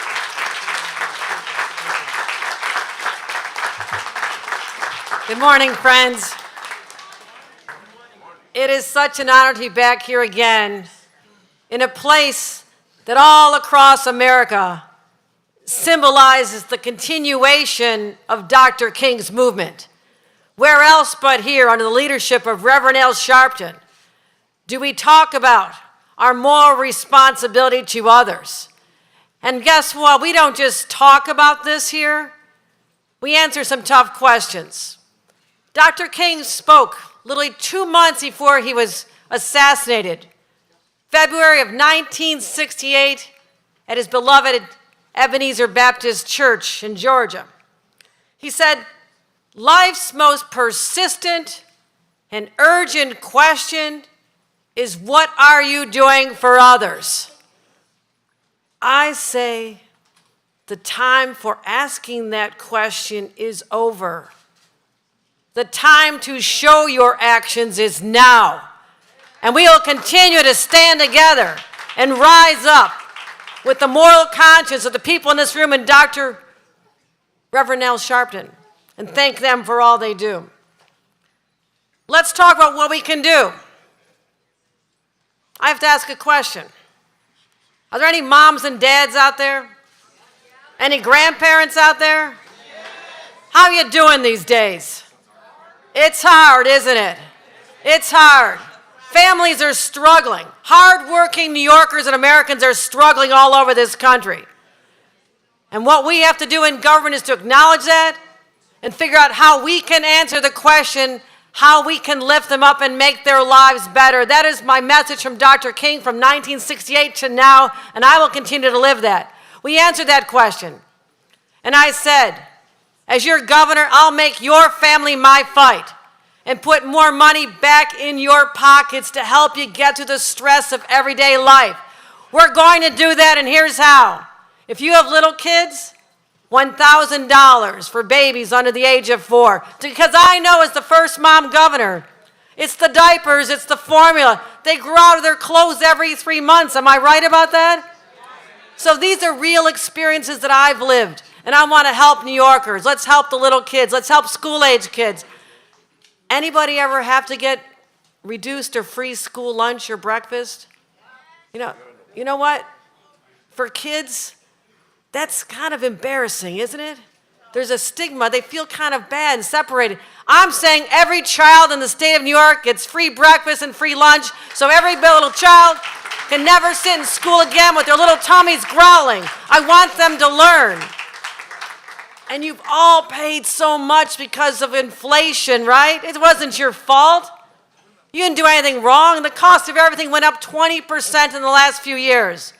State of New York took in extra money. Our comptroller can tell you that. I'm saying that's not our money, that's your money. We're putting it back in your pockets, $500 checks for families. Those are some of the initiatives in addition to a middle-class tax cut that helps me respond to the call from Dr. King to do something. Not just talk about people's problems, but to let them know there are leaders and all the elected officials who've joined me here today, extraordinary leaders who understand the pain that people are going through. And we will meet the moment of the day and the challenges that'll start on Monday. I assure you that New York will always be that beacon of hope, the place where the women's rights movement started, the place where the NAACP was founded, the place where the environmental justice movement moved forward, where we protect LGBTQ rights at Stonewall. We are the place that the nation looks to continue the movement started by Dr. King, and we will not let you down. We'll continue that fight forward. Thank you, everyone. Onward and upward. Governor Kathy Hochul. Let me say before I bring on our next speaker, I want to recognize Rich Marco. Stand up, Rich, from the Hotel Trade Council. And reason I did that, Dr. King's last battle was fighting for unions. And we want to keep that fight going. We stand with HTC. All right. We stand with HTC. 33 years ago, when I started National Action Network, I left the Slave Theater and said we're going to Harlem and form an organization more in line with Dr. King. Our attorney at the time, Michael Hardy, who this is the first King weekend I'm going through without him. I told my daughter last night, I don't know how I'm going to feel without Michael with us this King Day. But my attorney, Michael Hardy, said you're going to need 5 people to sign for the incorporation. One was a cop from Brooklyn named Eric Adams. And since those 33 years, we've had different tactics, but we always found a way to get in the back room and work a strategy that would deal with what was best for our people. If he got one side, I got another, I could always call Adrian Adams to whip him back in line. If that didn't work, I'll call Tish. None of us gonna mess with Tish. That's like my sister used to tell me I'm gonna call Mama. Somebody say I'm gonna call Tish. I said, I yield. I got a lot of calls yesterday about the mayor going to Mar-a-Lago.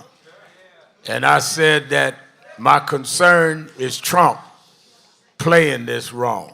My concern, not the mayor. Y'all didn't get concerned when he called the governor. He can talk to Hochul, he can talk to Eric.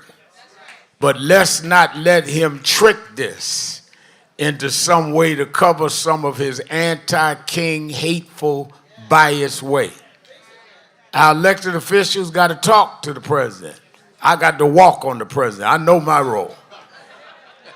But be careful of people that will manipulate and use your presence in a way that is against the interests of your people.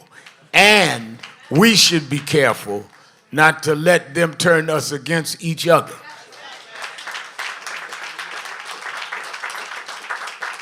We love to jump on the star. I remember people said I lost weight to go on TV. I had lost weight before I went on TV. I've been on TV since I was a little boy. I was 300 pounds when I was a little boy. Then they say he started wearing nice suits because I could fit in them now. I couldn't fit.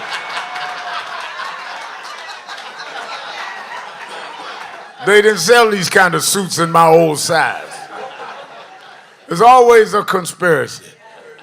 So Eric called me and said, should I come this morning? I said, you come every year. And you got to come this year. I don't know what Trump did to you down there. If he did something to you, I can baptize you again. I baptize you. I might have to put you down in the water this time. The mayor of the city of New York, Mayor Eric Adams. Oh man, you know it's deja vu. Deja vu. I remember when Reverend Daughtry told the 13th of us to go into law enforcement. I was a computer geek and I wanted to go into computers, and he says no. After the Randolph Evans shootings, after the Arthur Miller choke death, after all these incidents, I need young black men to go into the police department. And in spite of what I went through as a young man at 15, being arrested and beat by police, it was traumatizing for me to think that I was going to get this directive from the man that I love and appreciated, and G2 Weusi, Sam Penn, and many of those intellectual giants that was carving the pathway that many of us are benefiting from right now. And I decided to go in. And they called me Tom, Uncle Tom. They called me Negro. They called me all sorts of names because I was following the orders.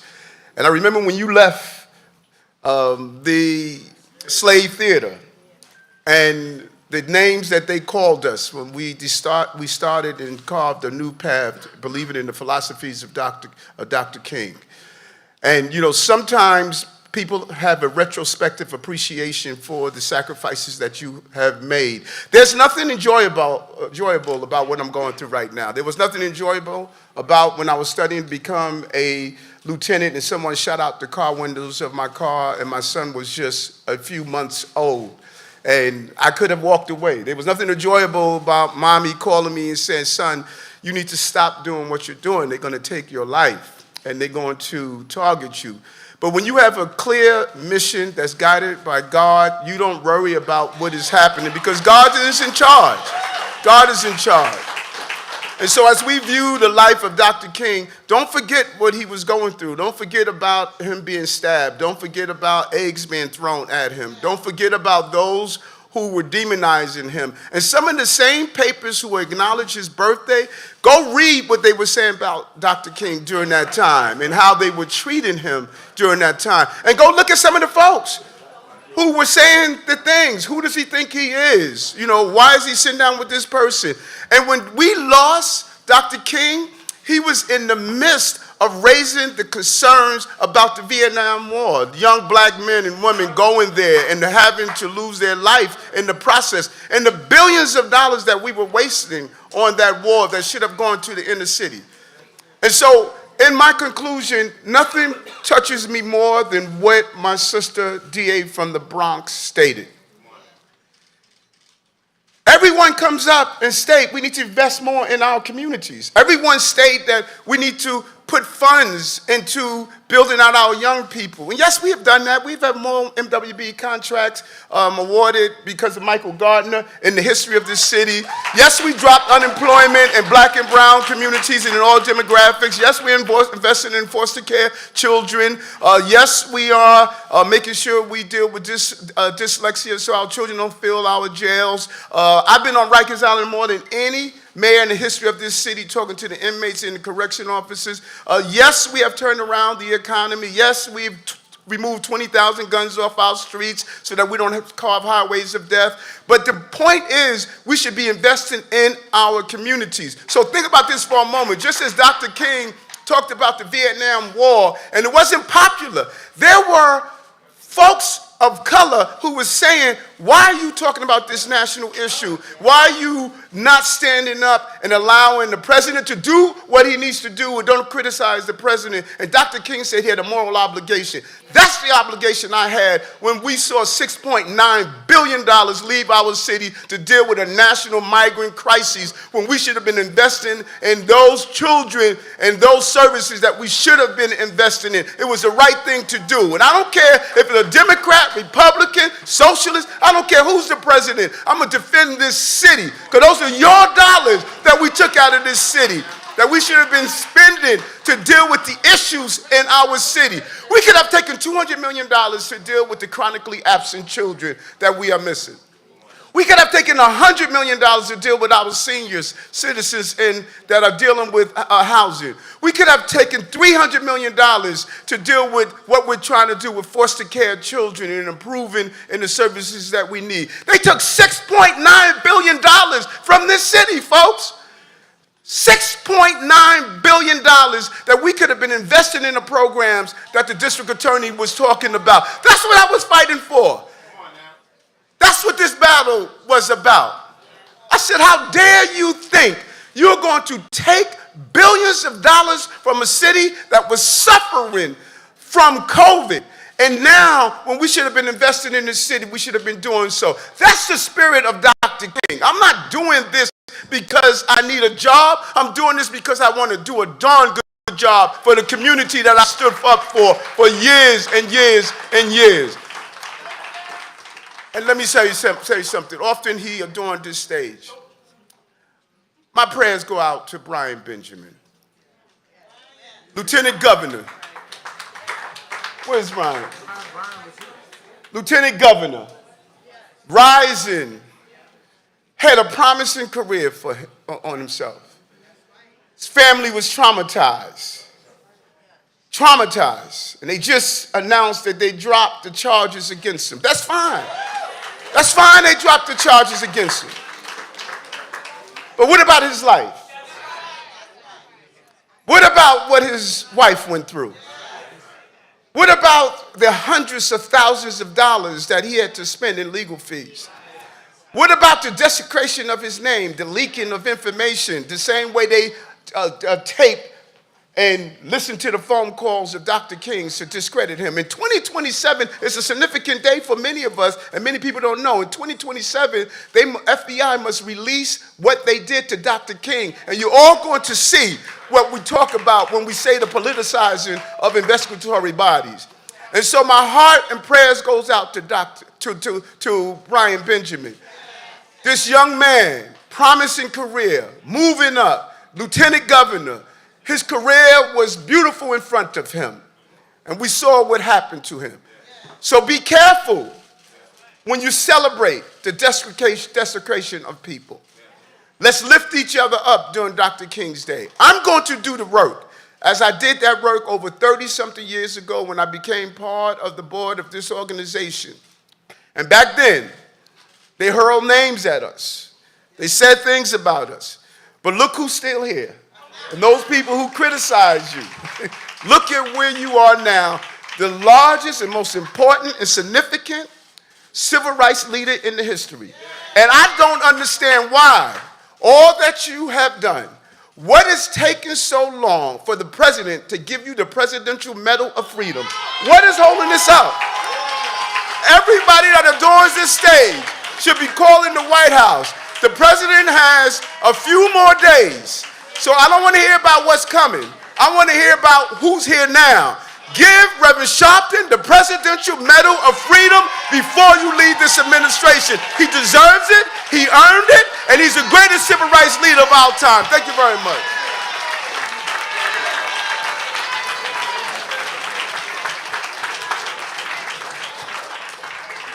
Mayor Eric Adams. I don't know how you're going to top that, Scott Stringer, but we're going to give you a shot. Let me say this. As the mayor talks about dealing with the $6.9 billion that they took out of the city because of migrants and they didn't handle it right. At the same time, the civil rights side of that is we do not want unilateral breaking up of families by this incoming president. And we do not want mass deportation without some guardrails, because it is a contradiction to me to say you want to push Latinos and Haitians out, but you want to bring Greenland and Canada in. There's a racial, if we got too many Americans, then why you want to take Greenland and Canada? Is it the color of their skin?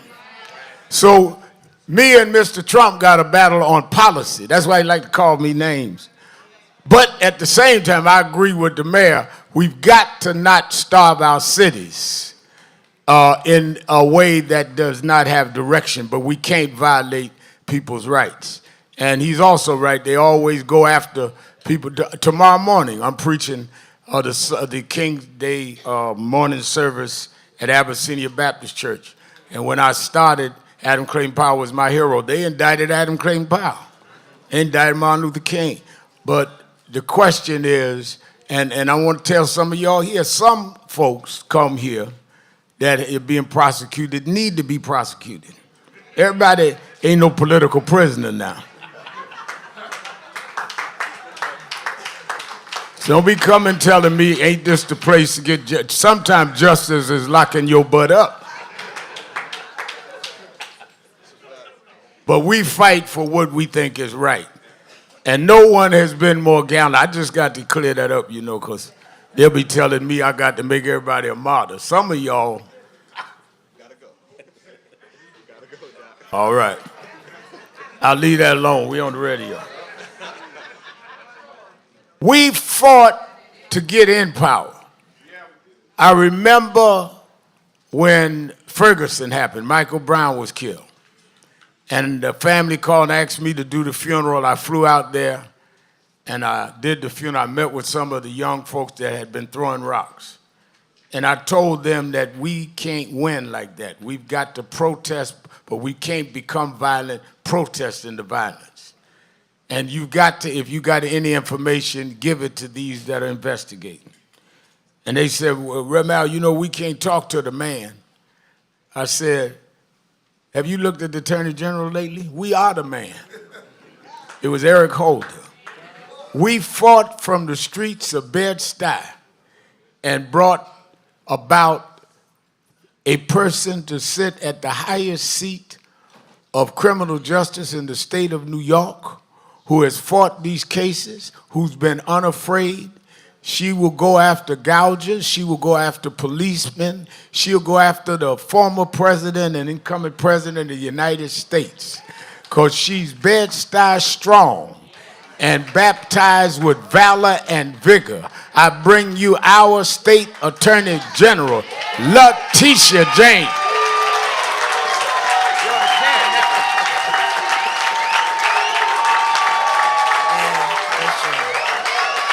Bless you.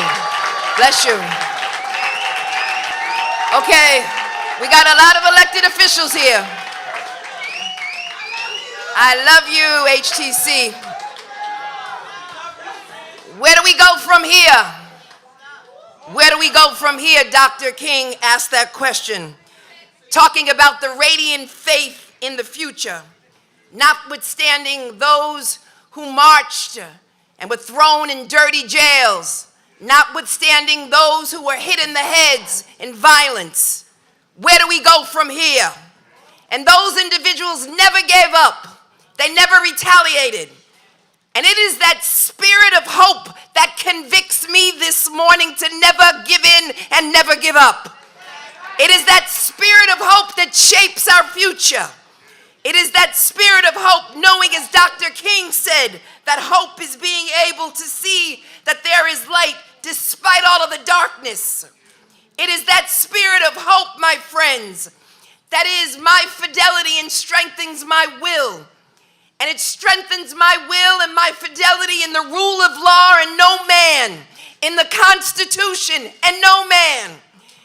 It is that spirit of hope in the Constitution, knowing that my faith is complete and that I will not be an idle spectator in the destruction of the dream of Dr. King, not now, not ever. And that I will not sit idly by where the rights of individuals are subverted, where individuals are oppressed, where there is a plan this morning to engage in mass deportation in Chicago. I will stand up for the rights that flow from the blood and the sweat and the tears of Dr. King and all of my ancestors who died for my right to stand at this podium this morning.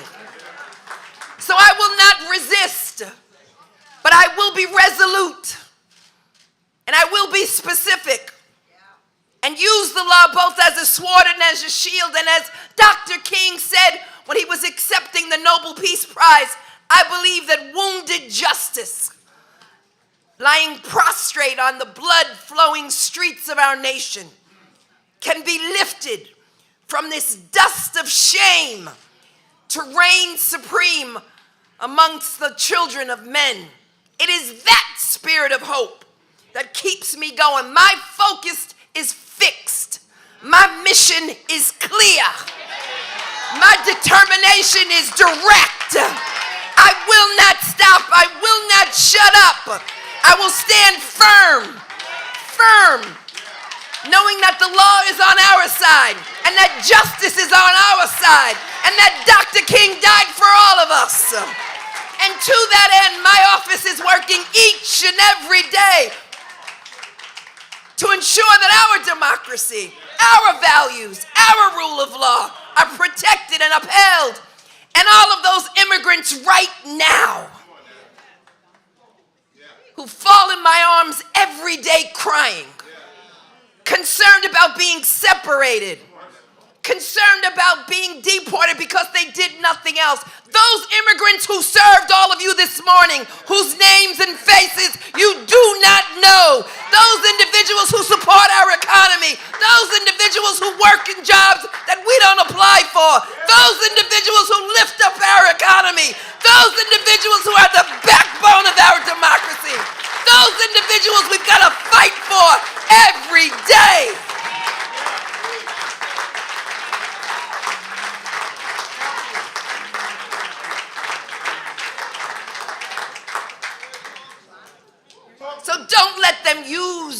immigrants to form a gap between you and I. Don't let them use immigrants to separate us. Don't let them use immigrants to be scapegoats, because we've been there before. And in fact, every ethnic group has been there before. Know your history. And my office has issued warnings that all must comply with state laws and regulations that enforce DEI and fairness in education and business. And I want all of you to shop at Costco.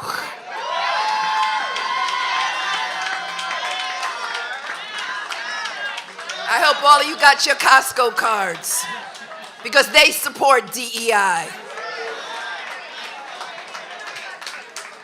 So we've got to work together, my friends. We've got to work and act affirmatively by strengthening our alliances with other groups and other individuals. And to make sure that we know that we're all in this together. Poor whites, poor blacks, Latinos, Asians, it really doesn't matter.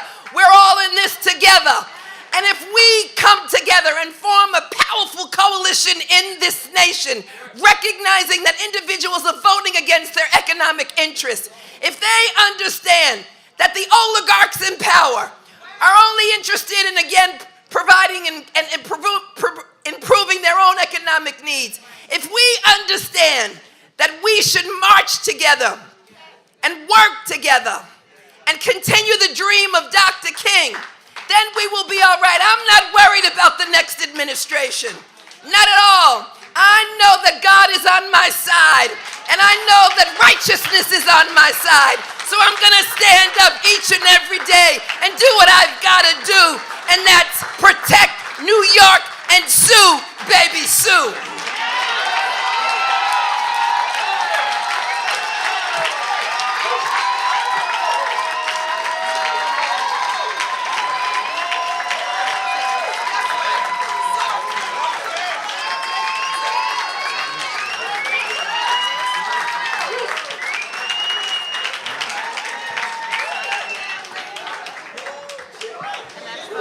Give a hand, Tish James.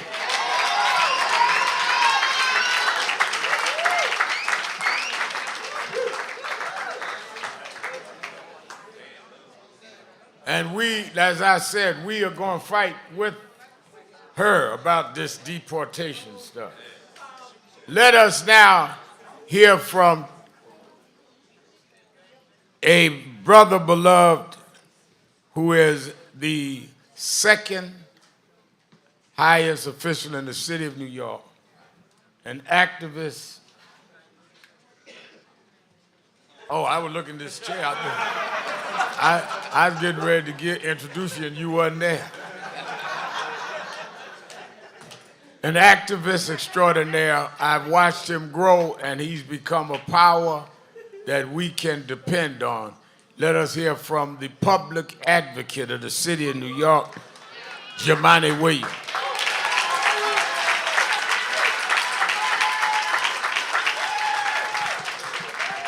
Peace and blessing, love and light. I'm like, I wasn't worried because I knew I wasn't next. You know what I mean? But, woo! I got to go behind Attorney General Tish James. That's crazy.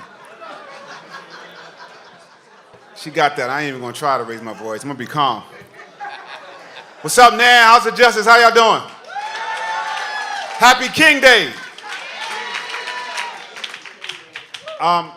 Can I keep it 100 with y'all? Can I keep it a buck? Rev, I got to keep it real because there's a lot of people who talk about Dr. King and really misuse his name. There's a lot of people that kind of talk about the dream and like kind of sometimes whitewash some of the things that he was saying, but Dr. King was very clear that he was worried he had integrated into a burning house. He was very concerned about that. In a couple of days, we'll see some of that going on. I think people also limit Dr. King to just diversifying and diversity. And so there are a lot of us, me included, who have been a part of many people's hard work to provide diversity in leadership. But I know that Dr. King was most interested in destroying the systems and structures that kept people back.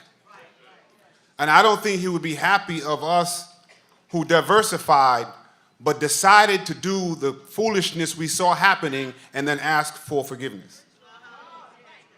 That's not what he wanted. He was very clear that systems of inequity, particularly those based in economic structures, were the problem. So what is the point of having more diversity than we've ever seen, black, white, brown, women, if people still suffering? Y'all still catching hell out there. We are now fighting battles we fought 30, 40, 50 years ago. That's not what Dr. King, you might as well have kept what we had if this is what we were going to do with it. So we have leaders talking about Dr. King, but not making the changes that are necessary. We have leaders talking about Dr. King that rightfully and correctly said we have to bring the hostages home, but never mentioned we need a ceasefire in Gaza and what was happening to the Palestinians. That makes no sense. In a few days, we have someone who's going to be doing mass deportation, in their words, on a scale we have never seen. I need to remind you, in the 30s and 40s, in Germany, the first solution was mass deportation. It was not the last solution. I need y'all to understand that. So I want to keep my job. I just want to be clear. But do not confuse black, brown persons doing better with black and brown people doing better. It is two different things. And we have leaders using the melanation in their skin as both a sword and a shield to do things that are harmful for us. On King Day, we have to be clear what King's purpose was. Before I get off, I got to keep it a little more real, if that's okay. Everybody say 6.9 billion. Now say God is love. Say 6.9 billion. God is love. There are people who want to use righteous anger for political purposes. Now, I want to be clear with you because I'm talking from me. Sometimes I get angry too with the wrong people, and I have to take a step back and make sure I'm directing that angry well. To my long-time New Yorkers, particularly black and brown folks who did not and still have not gotten what you were supposed to get. How many people are angry about that? Stay angry about that. But make sure you're angry at the right people. The next time people tell you, I had $6.9 billion I had to spend on them, not because of you, ask them, why didn't you spend it on me then when you had it? We have always had that money if leaders believed that what we were going through were a crisis. We have always had that $6.9 billion to house people who have been begging for housing. We have always had that $6.9 billion to take care of the folks who are sleeping in the streets and are buying for mental health services. We have always had that money. Do not allow the people who do not help us spend that money on long-term New Yorkers, blame it on people who never made that decision. Those people did not make that decision. Leaders did. So stay angry. Think about Dr. King and aim your anger at the people who have caused you harm. Not the people who are also trying to follow Doctor's dreams of equity and living up their lives to the best of their possibility.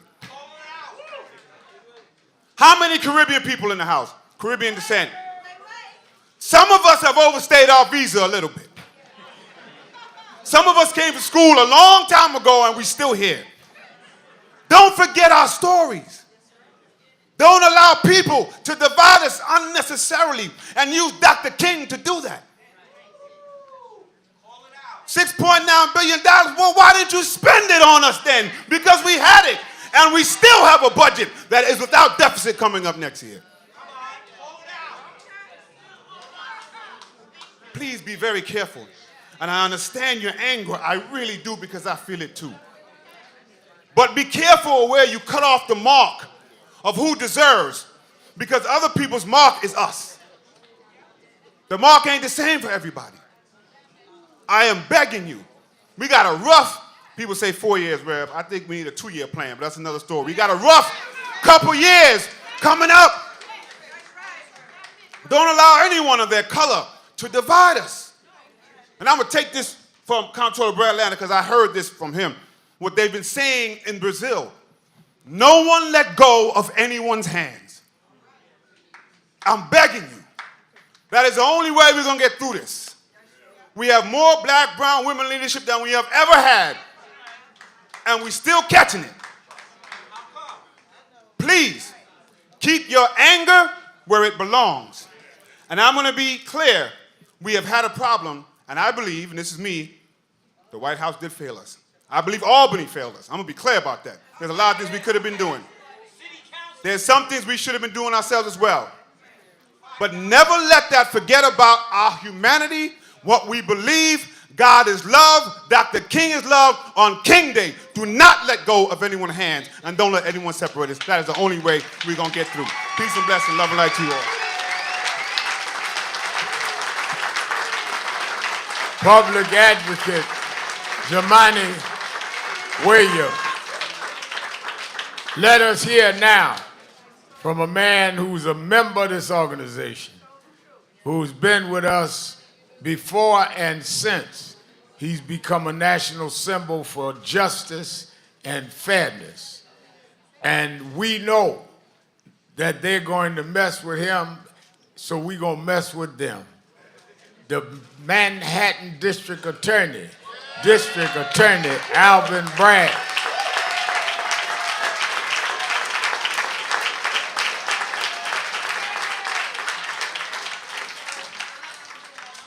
Our public advocate said it was tough to go after our attorney general. I have to go after the attorney general and the public advocate. I thought Rev loved me. Good morning, Nan. Good morning. Happy King Weekend. This is a place I love to come every year to celebrate Dr. King, because first and foremost, Dr. King was a Baptist preacher whose movement was rooted in the Word. Focused on the book of Matthew, right?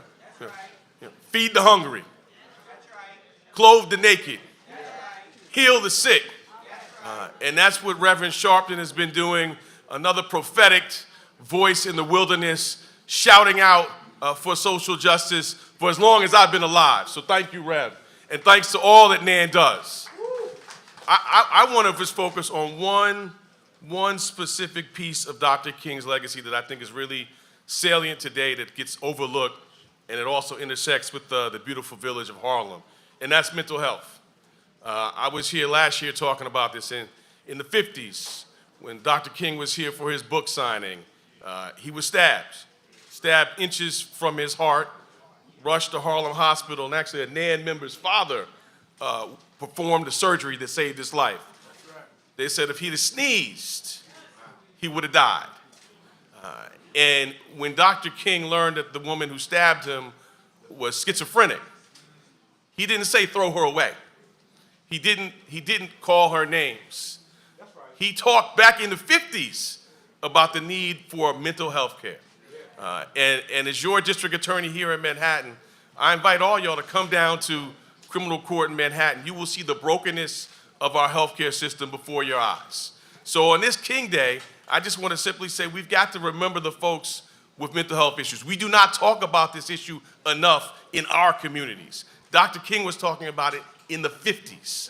We have to resurrect that conversation. We're doing it every single day in the district attorney's office. We've got navigators focused and centered right in our arraignment parts. When people leave, they say, what do you need? Do you need treatment? Do you need service? They can take you right from courthouse to transitional housing with wraparound services. We need to invest more in that. We have navigators out in all of our neighborhoods. Same thing, this kind of a cold day with someone who's talking to him or herself with no shirt on. Rightfully, many of us are going to cross the street. We've got people in the DA's office who we've retained crossing the street to engage with those people, to talk to them, ask them if they need a cup of coffee, to connect them with services. That is the kind of humane, data-driven safety net that Dr. King was talking about. So I don't have a whole lot of broad strokes. I just want us to focus on that one issue as we go forth together. And Yes, it's something we need to talk about more in our community. And as we celebrate Dr. King, never, ever, ever divorce him from what he was, a Baptist preacher focused on the word. Thank you.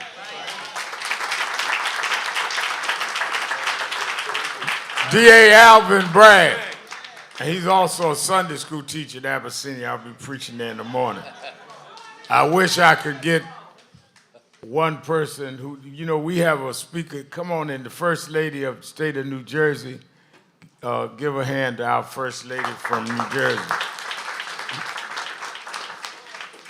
I wish that I could have somebody sing before I speak tomorrow at Abyssinia, because she's one of the best singers in town.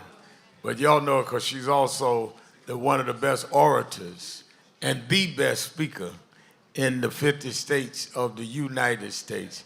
Our Speaker of the New York City Council, Adrian Adams.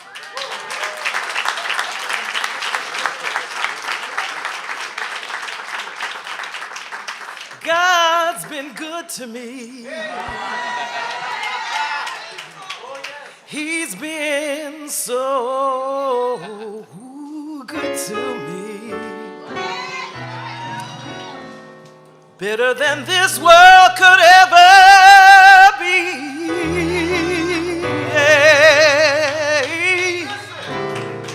He's been so good to me.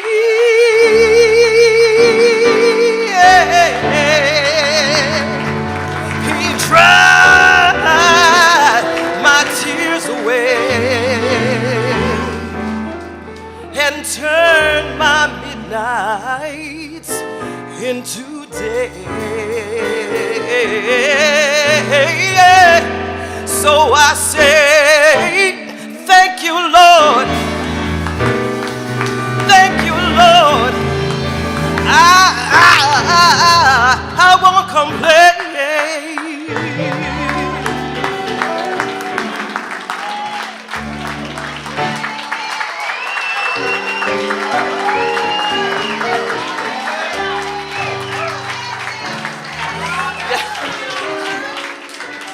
Now you all know only Reverend Sharpton could. I was not going to do that, but I know a hint when I hear one.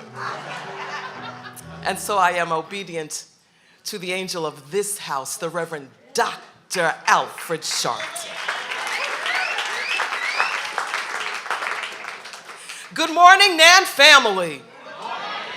You know, as a life member of NAN, I never miss the Saturday Action Rally.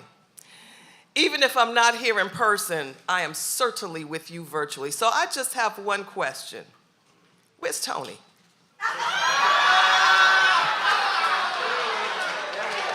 Tony, my brother.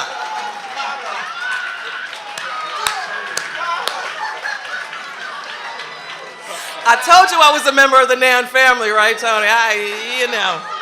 You take a lot from Rev. I don't know how you do it, brother, but hi, Tony. So we thank Reverend Sharpton for convening us once again on this amazing day. Today's 10th annual MLK Day of Service. Today, Martin Luther King Day in celebration. The core values that Dr. King championed and sought to advance throughout his life must continue to guide us, especially now with the start of this new but old presidential administration. Everything old is new again, brothers and sisters, but this is new 2.0 octane high-level nonsense. So we have work to do, continued work to do. The work starts here on the local level where we can fortify our values and New Yorkers' rights, strengthen our democracy, and deliver a more just and equitable future.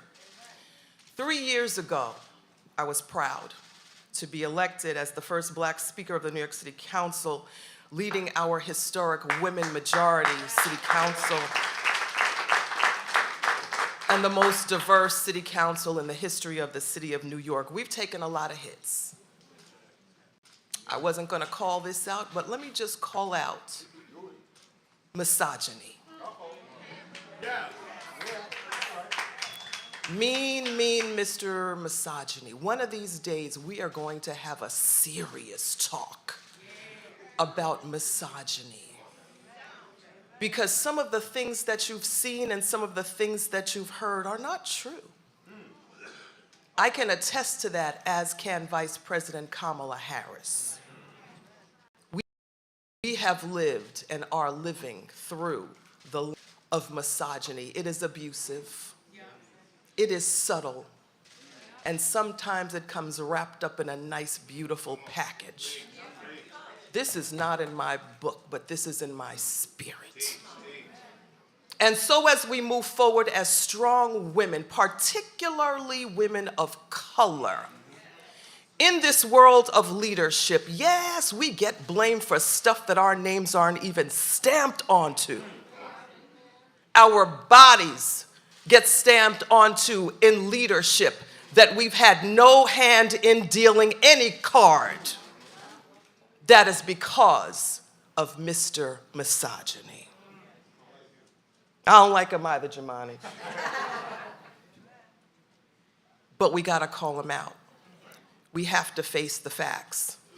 There is legislation that's been put forth by the city council that's been demonized by other places in leadership. And let me tell you that one of the strongest pieces of legislation was done for the Eric Garners of the world, where his mother typically sits here next to our Reverend Sharpton. It was not done to bog down the NYPD in paperwork, because no, the city council, I'm positive, Jamani, the city council does not legislate the management of the New York City Police Department. And so the misinformation that was put out there, and some of you in this room might have even believed that, I am here to call out Mr. Misogyny for promoting dysfunction, discourse, and disconnection among the people of the city of New York. Legislation that we put forth as mothers and grandmothers, as myself, the first wife, mother, and grandmother of 11 grandchildren, putting forth legislation that is going to ensure the life and health of my grandsons, some of whom my own relatives have been on the force. Why would I elect? Why would I choose? Why would I legislate to harm them? Makes no sense, Reverend Sharpton. Oh, but Mr. Misogyny told you all something different. Mr. Misogyny was so strong that they came out and put forth measures on the ballot last election season where the language was so beautiful, it was so fluffy, it was so wrapped up in that bow that I talked about that some of you believe that language. Oh, but what most of you in New York City voted for was the elimination of the strength of your city council membership. Stuff that will defortify your voices at City Hall. What a shame. What a shame. What a shame that Mr. Misogyny was able to promote such ill will towards the people of the city of New York. But you know what? They still say that when there's a mess, a black woman's gotta clean it up. And so for my last and my grand finale in the city council, I will continue to be that cleanup woman that Betty Wright spoke about when I was growing up.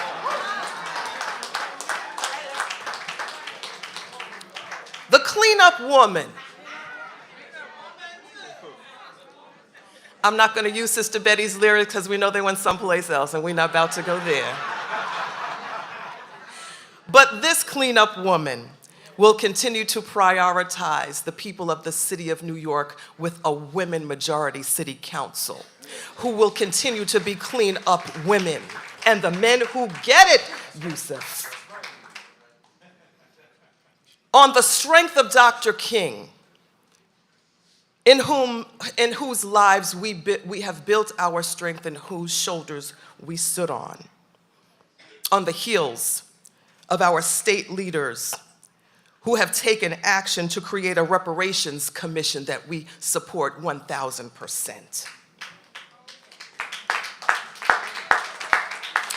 On the heels of creating, as a New York City Council, the very first ever Black Studies curriculum for New York City's public schools.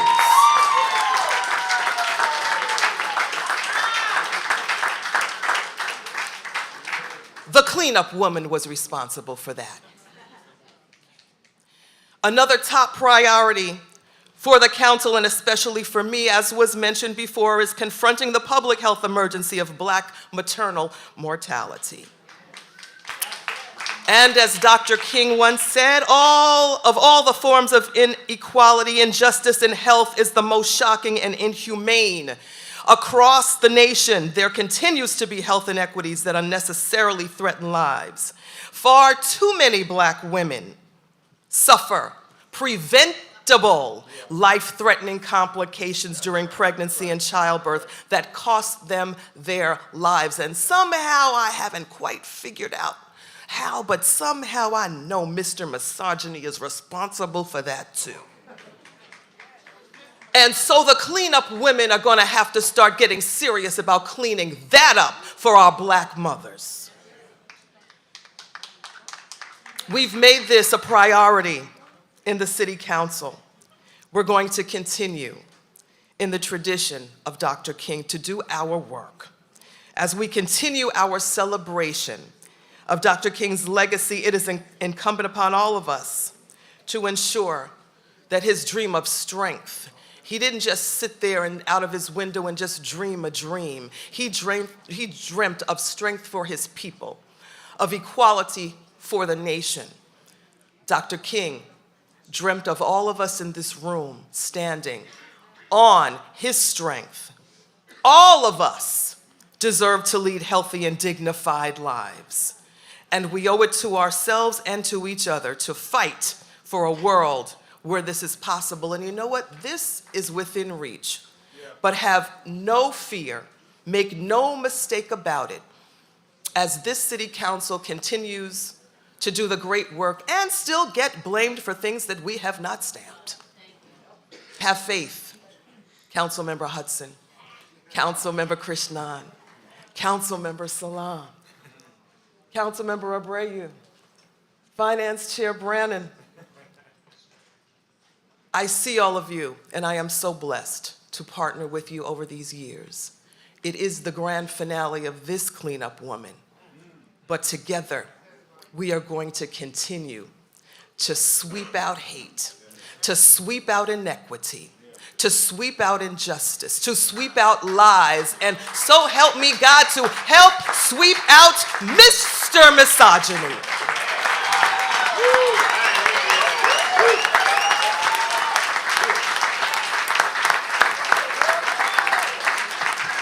Adrian Adams. And let me say, as Adrian said, Adrian's been a member of this organization. And I called her and said, there are rumors she may run for something else. She said, I don't know if I'm going to do that. But whatever she do, we're going to be there with her, because she always been there with us. On Wednesday, we had our annual Martin Luther King breakfast in D.C. And the surprise we had is Vice President Kamala Harris came and spoke for Martin III now. And Kamala Harris faced the same thing that Adrian faced, the misogyny of some Black men that would not support and do the right thing. If she had not been a Black woman, Trump only won by 1.5% of the vote. Y'all act like it was a mandate. It was a man, but it wasn't a mandate. And that's what she suffered. I want her to know we're with her. And I know we're still going, we're live. So I want Reverend Marshall to bring on some of the City Council. But before I do that, I want to bring two people up that First of all, I don't know why Crystal Hudson's sitting in the audience. I told you, she's my buddy there.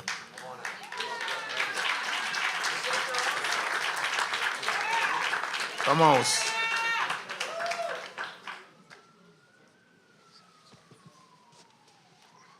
The people, I told Crystal that when you are very progressive and unapologetic, they kick you to the side. I've been there, and I know that.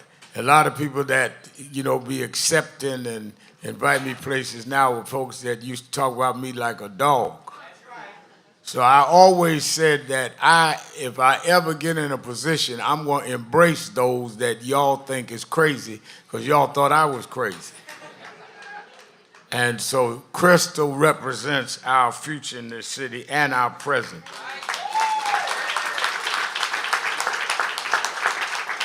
And a lot of the progressive caucus. You need new vision, new energy that will challenge you because it's all one movement. I will never forget, Stokely Carmichael told me, Adrian, that he said, you with Dr. King's movement, he was about 14, 15 years older than me. He's Jesse's age.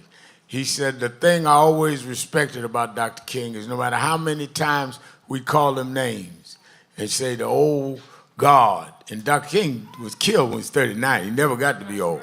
He said Dr. King would listen to us and bring us in. And some of y'all are too insecure to get old that you don't want to listen to people. And if they're wrong, you can reason with them, but hear them like you wanted to be heard. And that's why I want her to always, when she come up front, if there ain't a seat for you up here, say, move over, Negro. Reverend Al told me I belong up here. Before I bring on and I want to hear from Mark Levine, our board president, because he fought to make sure National Action Network kept a home here. This is a direct person. Mark Levine went in rooms that he didn't know I knew he was in, standing up for us. And I'm going to hear from him, but I recognized Rich, and come up, Rich, from Hotel Trade Council.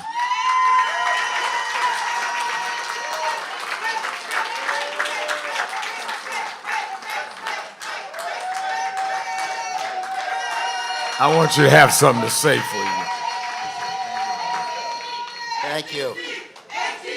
Thank you. Thank you.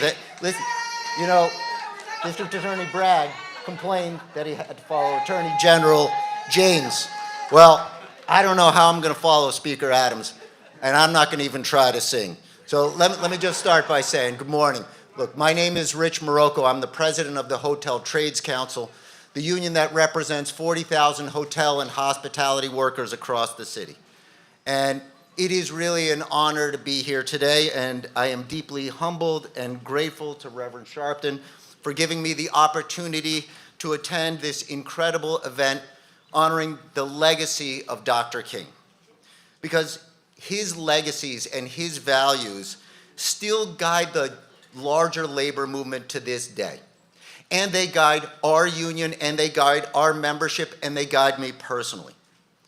Because as we all know, Dr. King was a fierce advocate and a tireless defender of labor unions representing workers of all stripes across the country. He showed us that joining together to fight for the betterment of working people was a moral issue and a moral imperative. He famously taught that, I'm going to get this right, no work is insignificant. All labor that uplifts humanity has dignity and importance. And he taught that the labor movement was the principal force that uplifts humanity with dignity and importance. Uplifts the principal force. I knew I'd mess up that quote. That's why I wrote it down, still messed it up. I'm going to start again on that.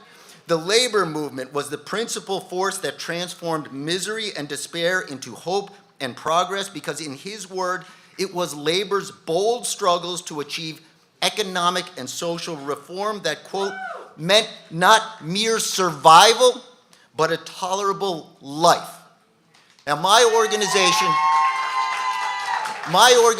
the Hotel Trades Council, all our staff, all our activist members, we fight every single day to try to uphold that legacy and that teaching. We fight every day for workers. We fight for their wages. We fight for their benefits. We fight for their health care. We fight for their ability to afford to live in the city so that they are not merely surviving, but they can continue to live in this great city that is made all the greater because of them. And look, we're in for a hell of a fight, pardon my language, because next year, our citywide contract, which covers tens of thousands of hotel workers working for hundreds of hotels, expires. And it will be my union's task, and it will be my duty to fight to make sure that we win a contract that ensures that our members earn enough to be able to support their families, to go to see the doctor when they're sick, to be treated with dignity and respect while at work, and after they punch out, to be able to afford to continue to live in this city and raise their families here. But it's not going to be an easy task, not by a long shot. It is going to be a fight. And there's a reason why in the labor movement, like in the civil rights movement, we use powerful words like fight and struggle when we describe our work, right? Because it's not just a matter of hard work. It's a matter of standing up against powerful forces that have significant resources that they're going to spend to keep us from achieving our goals. Now, in our case, we have some real challenges to overcome. We're facing exactly those types of powerful forces, from multinational conglomerates to billionaire hotel owners, who would prefer to have workers continue to work with poverty wages, doing back-breaking work. And they have already begun to marshal their resources against us.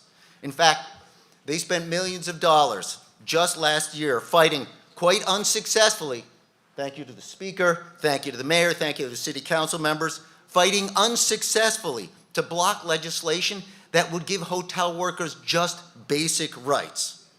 And if they think they can do the same in our contract fight, they will.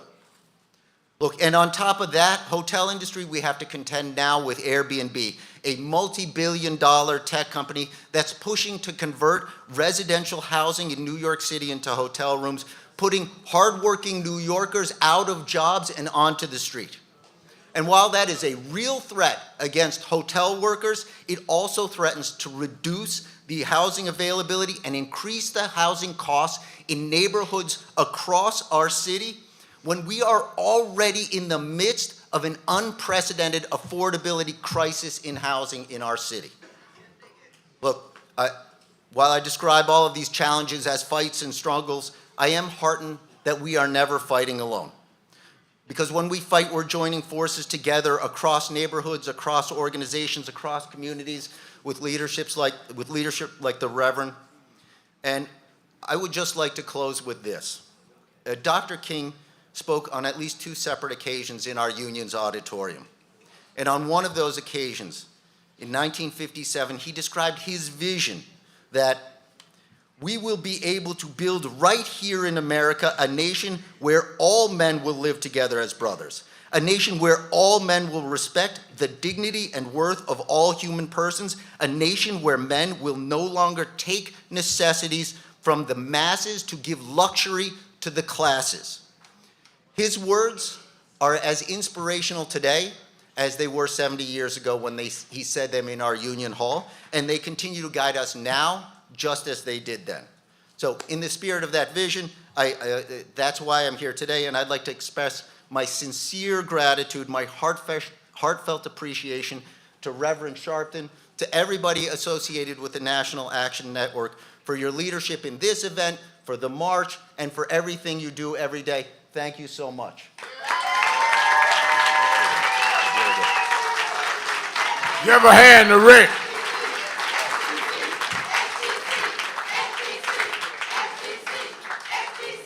And we are going to support them. Dr. King's last drive was in Memphis with a labor union, and we're going to be with HTC. Before I turn it over to Stephen and he'll bring on the Assemblyman Jordan and others, and as I said, Crystal, I want us to hear from the borough president of Manhattan, and then I'm going to bring on the First Lady of New Jersey and turn it over to Reverend Stephen Marshall. Give a hand, Mark Levine. Good morning, Nan. Good morning, HTC.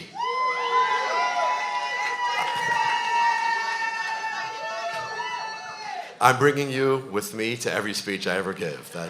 That's very good. I have to say, Reverend Sharpton, as someone who watches you on TV every morning, I can say you are by far the best dressed and fittest man on the Morning Joe cast. With all due respect to Willie Geist. You earned that. On a more serious note, I have to say it's quite jarring to be here today.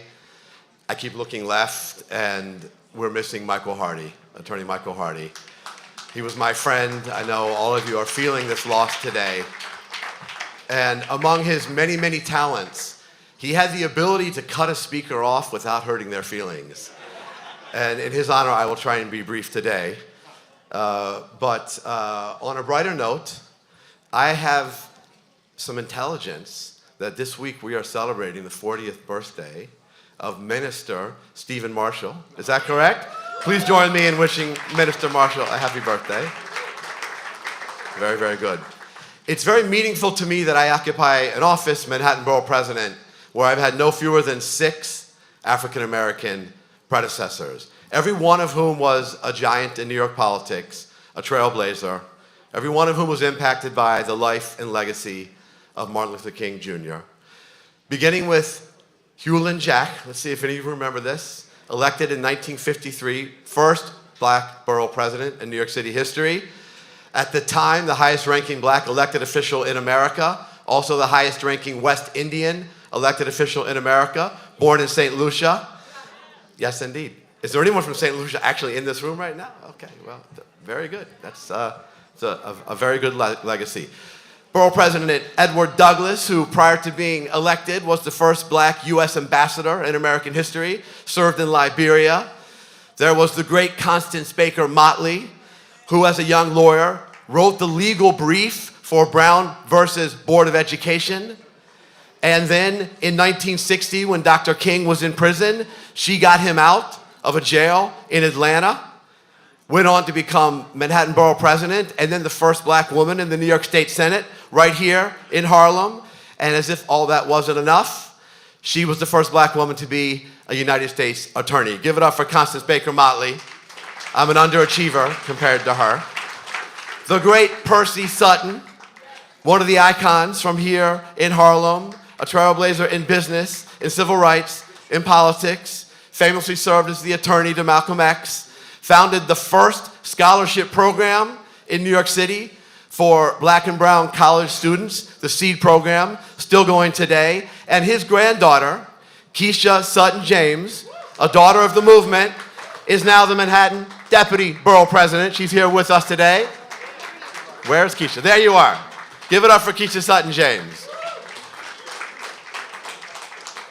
David Dinkins, before he was mayor, served as Manhattan Borough President, lived right up the hill at River Terrace. He created the first MWBE program for New York City.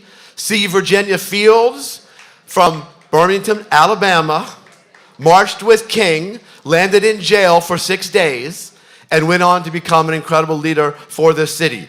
This is an incredible legacy of leaders, and it is under threat now as we head to the inauguration of a man who has promised us he will undo protections earned by these leaders and people in this room to protect black people and people of color and marginalized people in education, in housing, in the workforce, in business, in government contracting.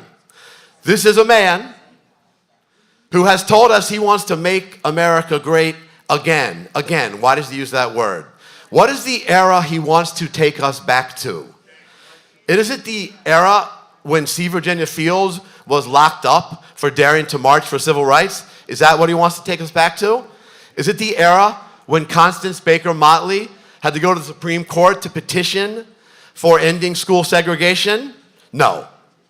No way.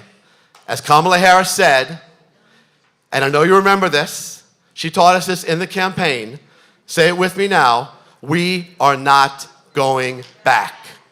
We are not going back. And we lost this election. That is painful. We are not going to stop fighting. And I heard the Reverend give a speech 2 weeks ago at the Clergy Coalition breakfast in Brooklyn. I don't know if there was a recording because it was one of the best speeches I've ever heard you give, Rev. And you said very honestly, you don't exactly have the roadmap for how we're going to fight what's coming. But we have examples that point us the way. We have the examples of Percy Sutton and Constance Baker Motley and Reverend Al Sharpton and Michael Hardy, and yes, on this weekend, MLK Jr.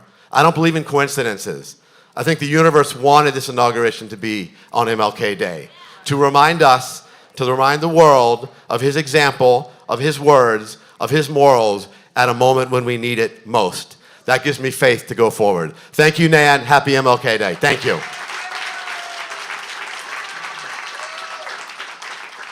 Let us welcome the First Lady of the state of New Jersey come to represent Governor of New Jersey. Give her a hand as she comes. That First Lady Murphy.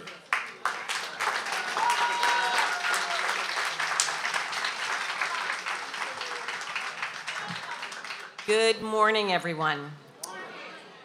Reverend Sharpton, thank you so much for welcoming me here today, for your absolutely incredible leadership of the National Action Network and all that this organization does to bring us closer to the ideals this nation was built on: equality and opportunity for all. I also want to give a big shout out to Pastor Steffi Bartley, a dear friend and Northeast Regional Director for NAN, and to each of the Reverend and the Pastor, alongside all of you good people who are here today. My husband, Governor Murphy, asked that I send his personal regards. I am honored to be with you all today and to reflect on Dr. King's legacy and our shared duty to make the vision he spoke about in his I Have a Dream speech a reality for the United States of America. As some of you may know, and I'm not sure if Council Member Adams knew, but across the river in New Jersey, we have been hard at work combating our state's maternal health crisis. And that crisis is not contained within our state lines. As the wealthiest country in the world, the United States of America should be at the cutting edge of maternal health care. Every mother and baby across our nation should begin their life together in health, wellness, and joy. But tragically and astonishingly, that is not the case. In fact, the United States has a maternal mortality rate more than double other high-income countries like Norway and Germany. We're 56th in the world, just in case you're wondering. And sadly, it will likely come as no surprise to any of you to learn that Black mothers and babies all across the nation bear the brunt of this burden. In fact, when we began our work 7 years ago, a Black mother was nearly 7 times more likely than a white mother to die from maternity-related complications here in the United States. A Hispanic mother was 3.5 times as likely. A Black baby was over 3 times more likely than a white baby to die before his or her first birthday. Hispanic baby 1.5 times. Dr. King once delivered a sermon on Mother's Day. In it, he advised mothers of color to do 3 beautiful and essential things: teach their children self-respect, urge them to be the very best they can be, and to recognize love as the only solution to humanity's problems. In that same sermon, however, Dr. King also pointed out that mothers of color were called to teach the lessons despite certain practical problems. I believe those practical problems are the very same ones at the heart of our maternal health crisis and are the direct result of systemic racism. There can be no question that mothers need a wide range of support to ensure their families are thriving. They need safe housing, reliable transportation, nutritious food, good schools, excellent childcare, consistent employment, and so very much more. But sadly, shamefully, and reprehensibly, our nation's legacy of racism has prevented Black mothers and babies from accessing these essential experiences for generations. This has to change. And over the past 7 years, through Nurture NJ, we have been working hard to see that change come to fruition. Some of our landmark achievements include becoming the second state to expand Medicaid coverage for 365 days postpartum, developing our maternal and infant health strategic plan, becoming the third state in the nation to ensure Medicaid coverage for doula care, developing a universal, statewide nurse home visiting program for all new mothers, and establishing the New Jersey Maternal and Infant Health Innovation Authority, a first-of-its-kind government authority dedicated solely to maternal and infant health, and the list goes on. And I'm thrilled to share that in his State of the State address just this past Tuesday, my husband announced our proposal to ensure fully paid parental leave for all state workers. If we're aiming to make New Jersey the safest and most equitable state in the country to deliver and raise a baby, it seems to me that by reducing a new parent's paycheck at the exact time when they will most definitely have increased expenses is the opposite of what we should be doing. And using up all of someone's sick and vacation time to stay at home to bond with a new baby is a recipe for disaster if, God forbid, something should happen and that employee or that child becomes ill. I'm incredibly proud to see our state supporting working mothers and families in general, and I'm hopeful that the state government will serve as a model so that parents working in every industry are able to take that sacred time together and build a firm foundation for their families. Thanks to these groundbreaking policies and our countless partners across the state and nation, including NAN, I have to say, and HTC, I am pleased to report we are beginning to make significant progress, including in our rankings. Over the past 7 years, we have moved nationally from an abysmal 47th to 28th for maternal mortality. From 5th to 2nd for infant mortality, and from 6th to 1st for neonatal mortality. In just the last year alone, we have moved from 36th to 25th for breastfeeding and 32nd to 18th for severe maternal morbidity. But we will not stop until we are the first. In his The Other America speech, Dr. King said that his work for economic equity was to ensure that all children grow up in the sunlight of opportunity.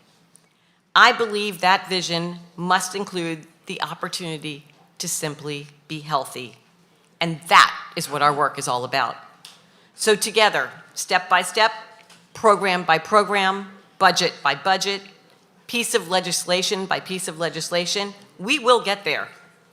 We will make New Jersey the safest and most equitable state in the nation to deliver and raise a baby, and we will share everything we learn with the rest of the nation so that every mother and baby can begin their life together in health and joy. I thank you for what you're doing. Go get them this week in Washington.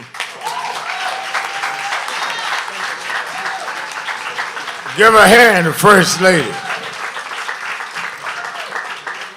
I'm going to turn it over to Reverend Marshall before I do, because I want to hear from the state reps. I've got to do a MSNBC hit, and I'll be back out. But before I do, how many of y'all know we have buses going to Washington? All right. And many of you are going with us. Good, because now I need to raise the offering so you can pay for the bus. So as they load up the council, come on, let me raise our morning offering. Hello? I don't see nobody moving. I want everybody to give to the best of your ability. You that come every Saturday morning, know I'm going to raise your. Now y'all can move the mics out the way.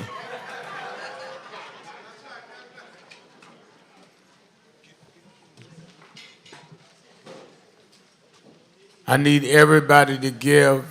Reverend, bring up all of our city council, state assembly. Assemblyman Jordan is at home, so he go first. Or whatever Crystal say. I need everybody to give to the best of your ability. I need about 10 people. I got to pay for these buses. I'm not charging people to ride to Washington. I need about 10 people that can give $100 or more to come first, come quickly. Odessa Gray, $100.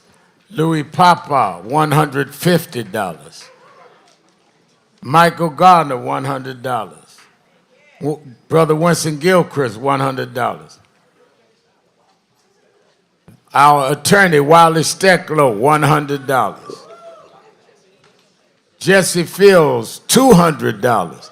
Councilman Yusef Salam, one of the Central Park exonerated 5, $100. Corey Weiss, the other one of the Central Park exonerated 5, $100. Jamie Bland, head of Jersey City National Action Network, Patterson, New Jersey National Action Network, $100. When y'all look down, I can't hear up here. Rachel Nordlinger, $100. Diane Dunbar, $100. Jennifer Jones Austin, vice chairman of our board, saying our board is giving $1,000.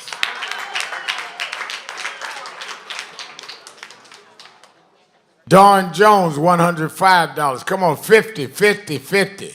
I ain't talking about the rapper. I'm talking about some money. 50. Mr. Roberts, $50. Carolyn, $50. Paul Prasad, $50.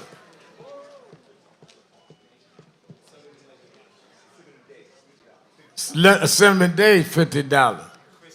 Chris Ford, $50. Sandra Mitchell, $50. 20s, 20s, 20s, come on. Peggy Pacou, $50. Councilwoman, give her a name, handle on that name.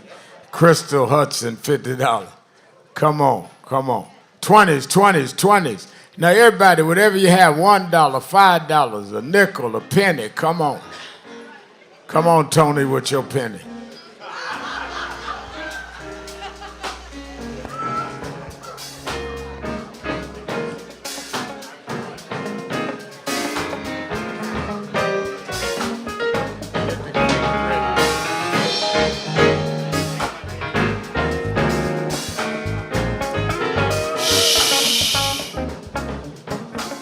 Raising offering is serious.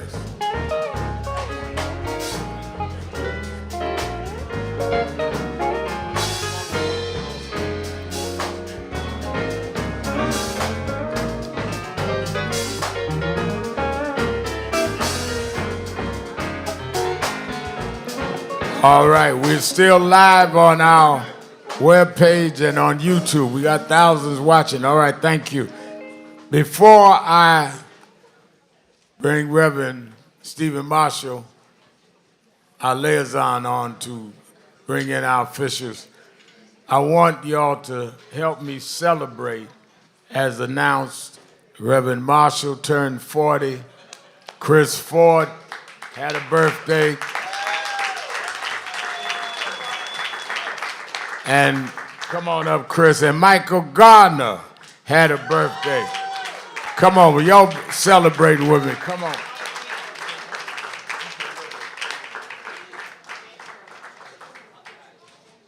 Everybody with a January birthday, come on up. Come on, come on, come on. If you born in January.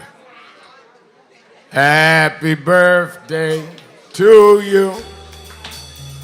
Happy birthday. If you're born in January, come on. Happy birthday. Happy birthday, Damon.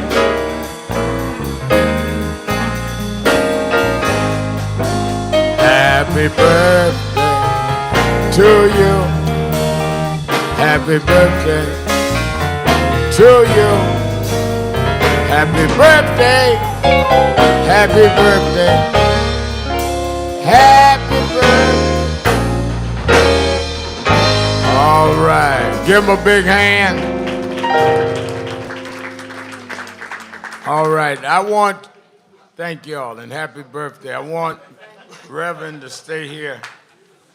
He started in Nan when he was 11 years old, and we celebrated his 40th birthday last night. And I want him to narrate this last half hour on, we're still on our tour all over. I want us, then I'm gonna do this quick hit on MSNBC for King Day weekend, and then I'll be back out. But I want us to hear, shh, these legislators and council members and members of the Assembly. Reverend Stephen Marshall. Good morning, National Action Network. We appreciate your presence here today. We want to keep this train moving. We're going to start right here in home. For the newly elected, he's a rookie in the state legislature. We want to hear from our brother, Assemblyman Jordan Wright.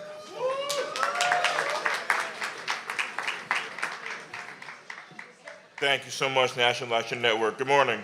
Good morning, Jordan. Very happy to be here. As the Rev said, I'm home.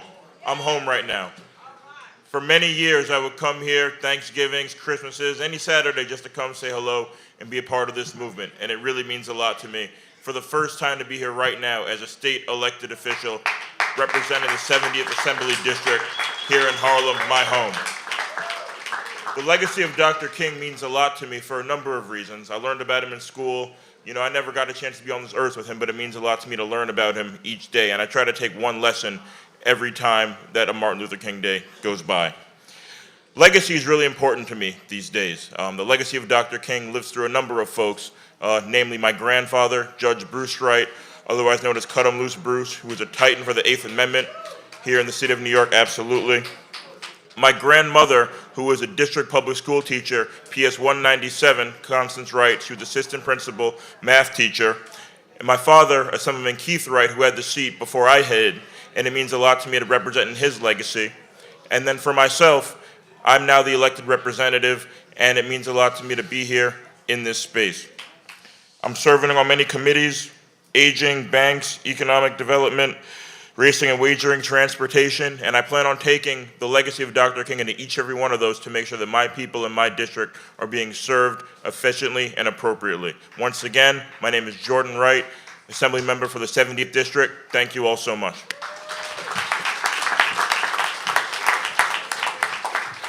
Thank you, Assemblymember Wright. We want to move forward for the Fighting Council member from Brooklyn, our sister Crystal Hudson.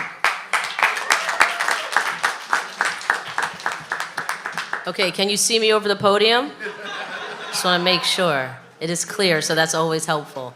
My name is Crystal Hudson. Before I get into my formal remarks, I want to say that I'd like to be associated with the remarks of the Attorney General Tish James, who held the seat before I did in the New York City Council in District 35 in Brooklyn, and also with the remarks of my speaker, Adrienne Adam, who's my Spelman sister, and she talked about Mr. Misogyny, but I want to say that it was one of our other Spelman sisters who coined the term misogynoir, and that is specifically to address the discrimination that Black women face. And I won't even get into what it is if you're Black, female, and gay.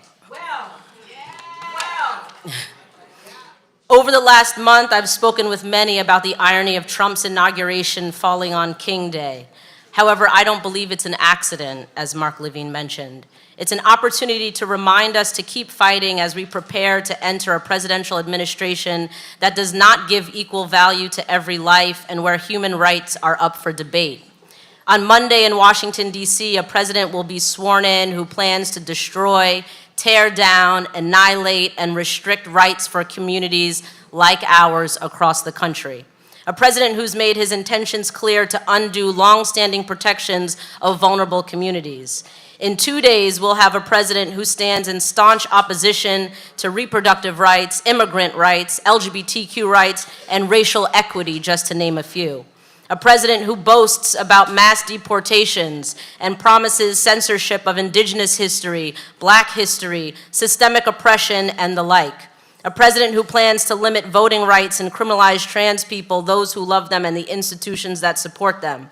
Meanwhile, the National Action Network and Rev Al Sharpton will lead a march on Washington. As change makers, you will gather in community, marching in solidarity, reflecting on the rich legacy of Reverend Dr. Martin Luther King Jr., whose ideals stand in stark contrast with those of the incoming president and his right-wing MAGA extremists. Reverend Al Sharpton recently said, and I quote, "If I was between a rock and a hard place and the only one that could deliver me is Donald Trump, I would be preparing for my goodbye." The good news is that Trump will not deliver us. We will deliver ourselves. So when people ask me what gives me hope as we look ahead to the next 4 years, this is what gives me hope. You are who gives me hope. And let Dr. King's legacy remind us we've been here before. The Reverend has been here before, but we fought and we survived together. May we be inspired by his legacy and that of Dr. King's to enter the uncertain years ahead with the courage to be bold, compassionate in the face of hate, and ever disruptive in our continued struggle for freedom. Thank you.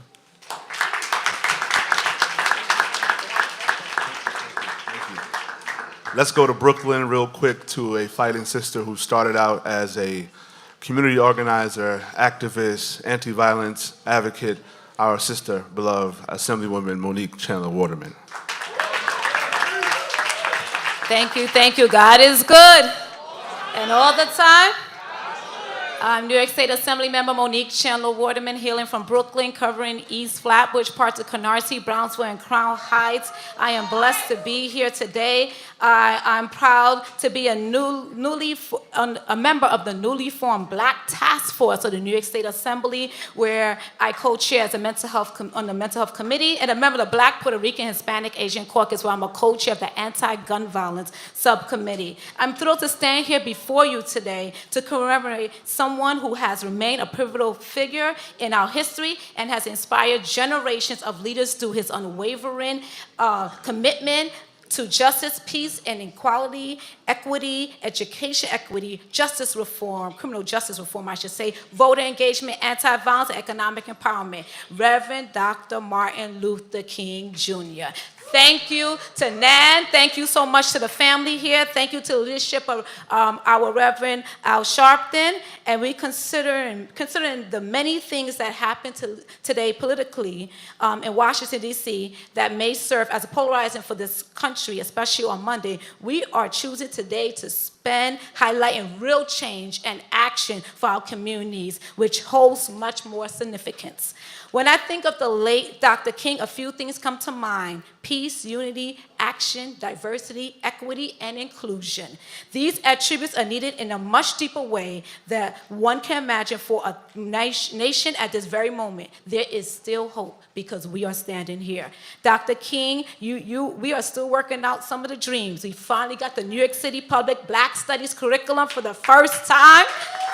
Shout out to BU and Speaker Adrian Adams. His body of work has greatly influenced the work that we carry out closely with community leaders. I have an in-district 8058 Public Safety Task Force, in a multitude of ways, through nonviolence and peace, has influenced so much of the work that we do on the grounds in our communities, our schools, our cities, and nation.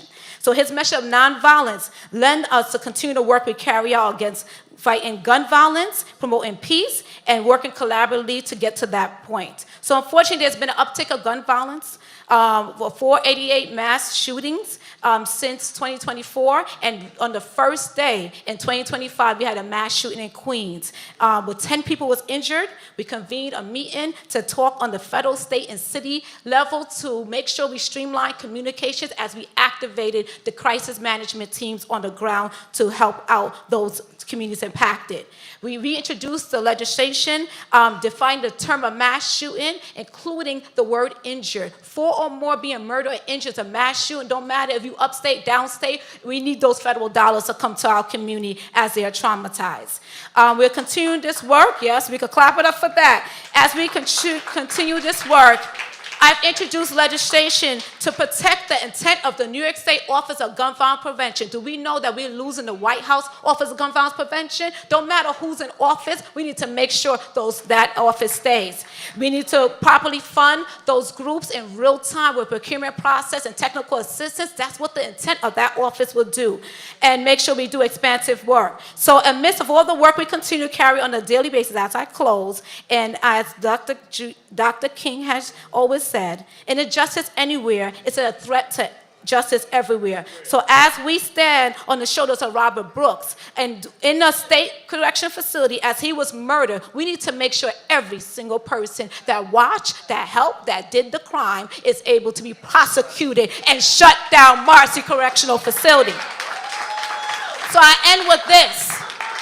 I've introduced in legislation carries law.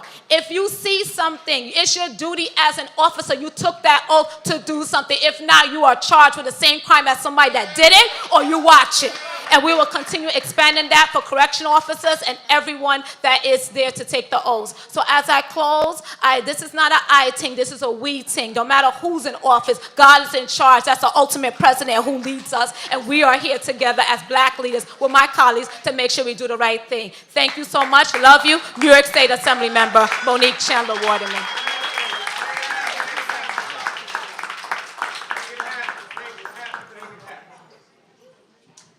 Let me, before Reverend brings on our next elected speaker, I thought they had spoke. I must bring on one of the real heroes of criminal justice reform and proper execution in this state. I thought he had already spoke. I want y'all to give a hand to my homeboy, the Brooklyn District Attorney, Eric Gonzalez.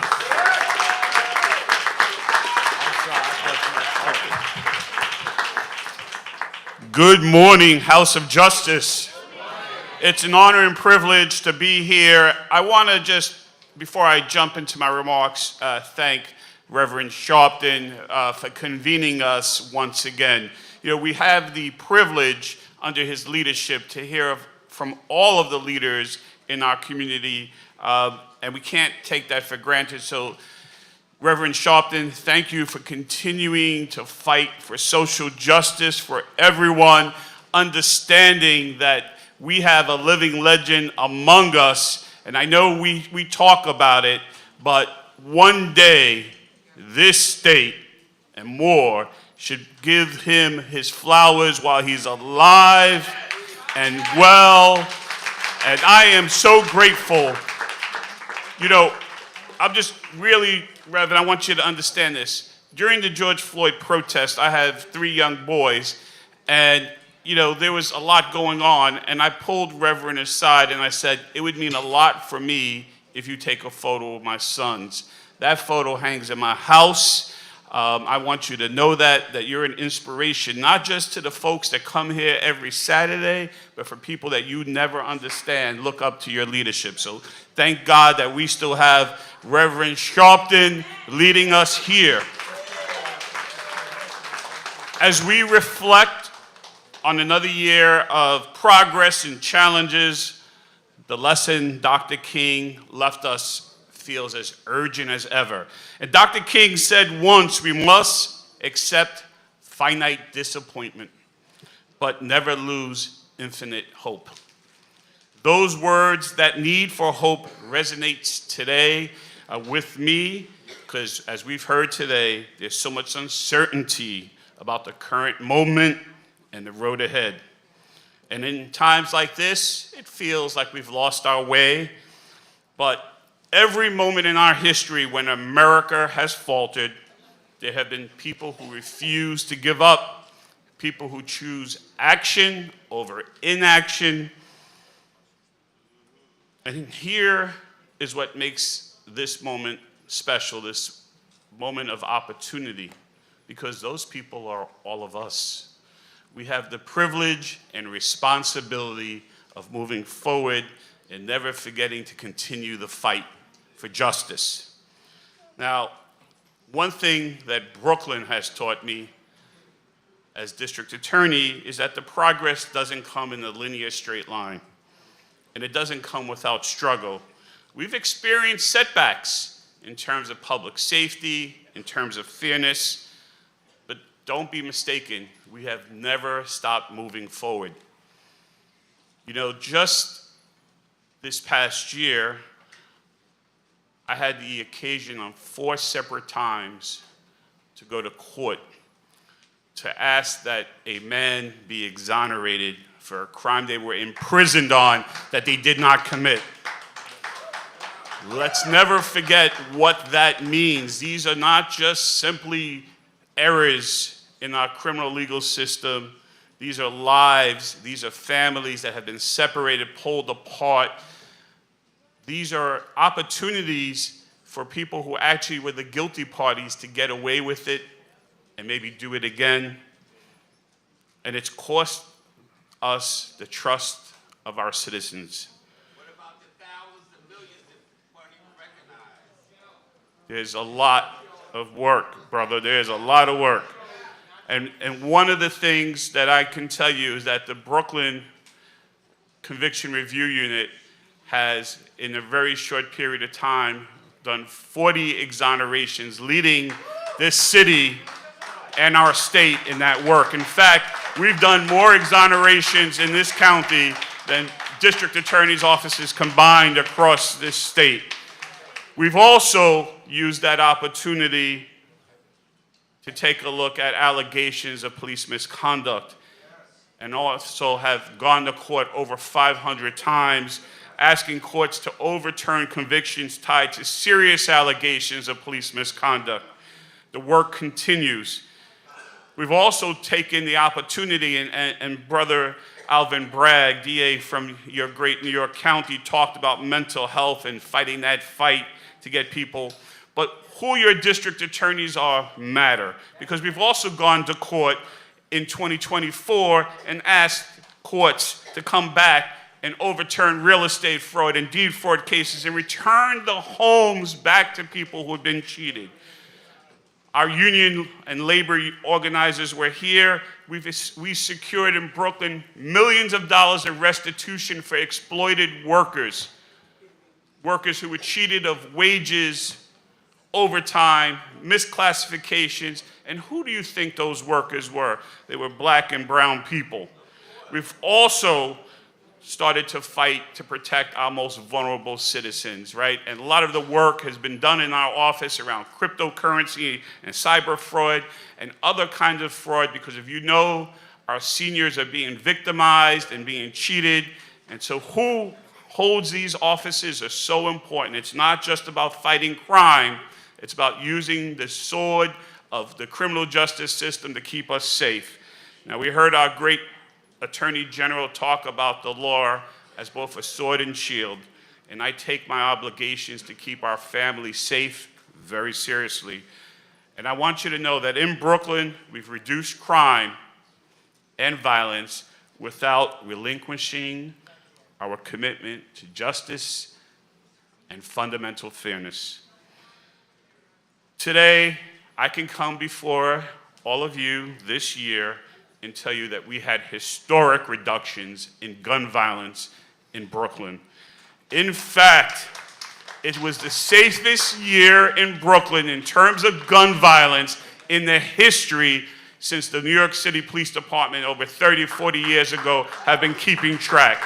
We had the fewest number of shootings, the shortest number of shooting victims, and we reduced homicides in the last 4 years consecutively. So I believe Dr. King's vision of fairness and justice continues. We can continue to transform our justice system to make sure that all lives treated fairly in our system. It should not make, no one is above the law, but no one should be beneath the law. Everyone should get a fair shake and a fair shot in doing this work, and we can keep our community safe without going back. God bless all of you. Happy King's Weekend, and know the work continues. Thank you, Reverend Sharpton, for having me once again here. Let's give it up for my guy, Eric Gonzalez. I just want to remind all of us that we, at the House of Justice, we demand a level of respect and decorum. And so while these speakers are up, this is not the time to heckle them. Respect the fact that they came before us and they didn't have to. And lastly, just respect yourself. We want to come home to Harlem, District 9, the fighting councilman, Yusef Salam.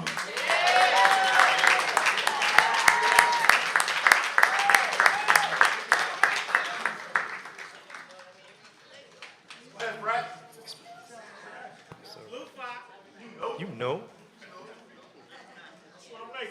Wa alaikum salam.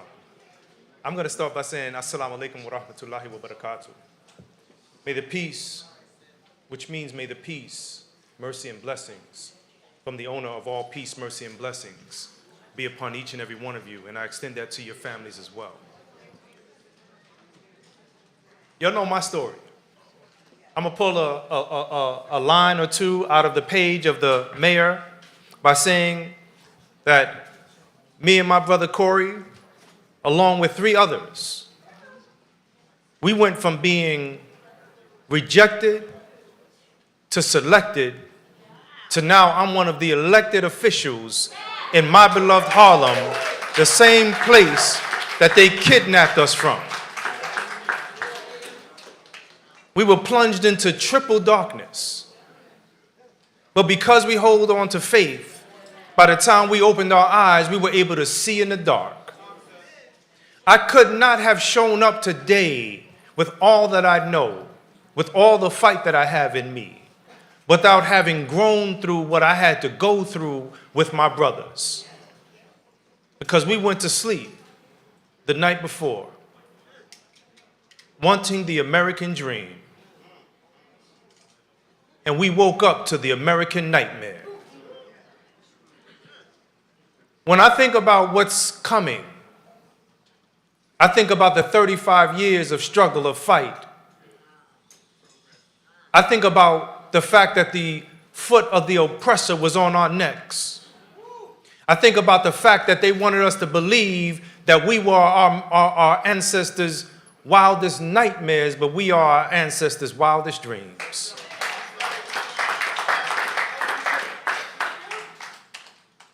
I thank Reverend Al for always standing up for truth, justice, and equality, and for convening the important moments like this.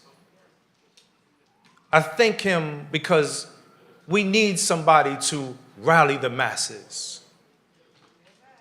When we walked out many times rallying for Kamala, it felt so wonderful. Corey would get up and all he had to say was, what do we want? And the whole place knew we want justice. We want fairness. We want equality. We get the opportunity to use everything that is in our laps and say, how do we bend reality to make sure that the kaleidoscope of the human family is well represented? I look at our journey, and I can't help but think about those biblical figures, Shadrach, Meshach, and if you was in the black church, they said in a bad Negro. And I gotta tell you, even though I'm up here speaking from the podium, Corey is the miracle in this story.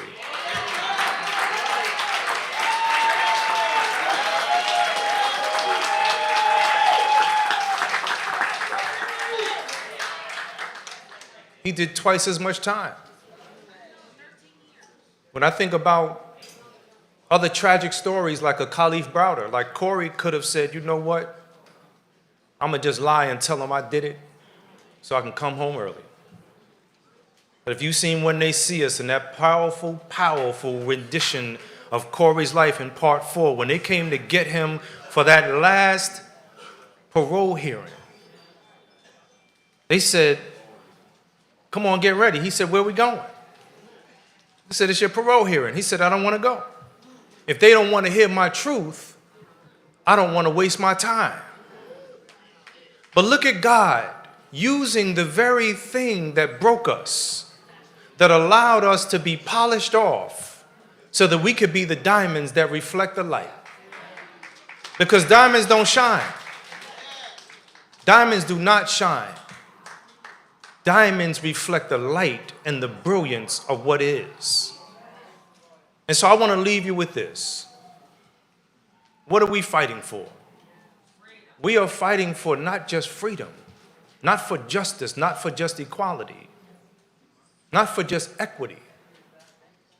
We are fighting against spiritual wickedness. I want you to never forget this. We are fighting against spiritual wickedness in high and low places. And I got to tell you, we got to keep on pushing forward. And the last thing I want to share is never forget that this is not about just the next 4 years. This is about us being able to plan into the future generations yet to be born. This is about us doing the necessary work and standing up for ourselves so that 100 to 200 to 300 years, as they continue to pass back that baton in our deoxyribonucleic acid to the generations that are coming, all of those generations will know what to do because they'll know how to break every generational curse. Thank you. Yusef Salam.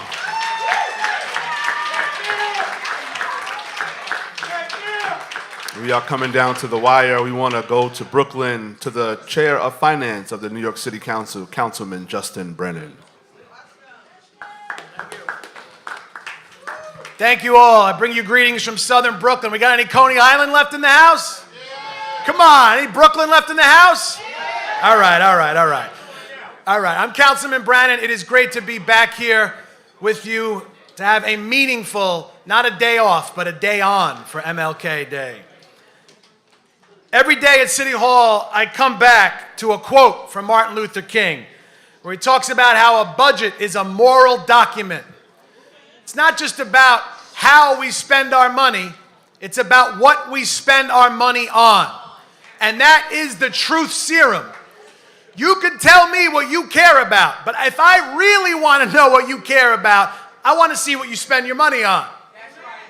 City of New York is no different. City of New York says they care about us. Did they spend their money on us? No. Not enough. $115 billion budget. Does it feel like that? This is the richest city in the world, and people are struggling to get by. The tabloids tell you rich people are leaving the city. It ain't true. You know who's leaving the city? Working families are leaving the city because they can't afford to live here. But we got a weapon. We got a tool to fix that. It's the city budget.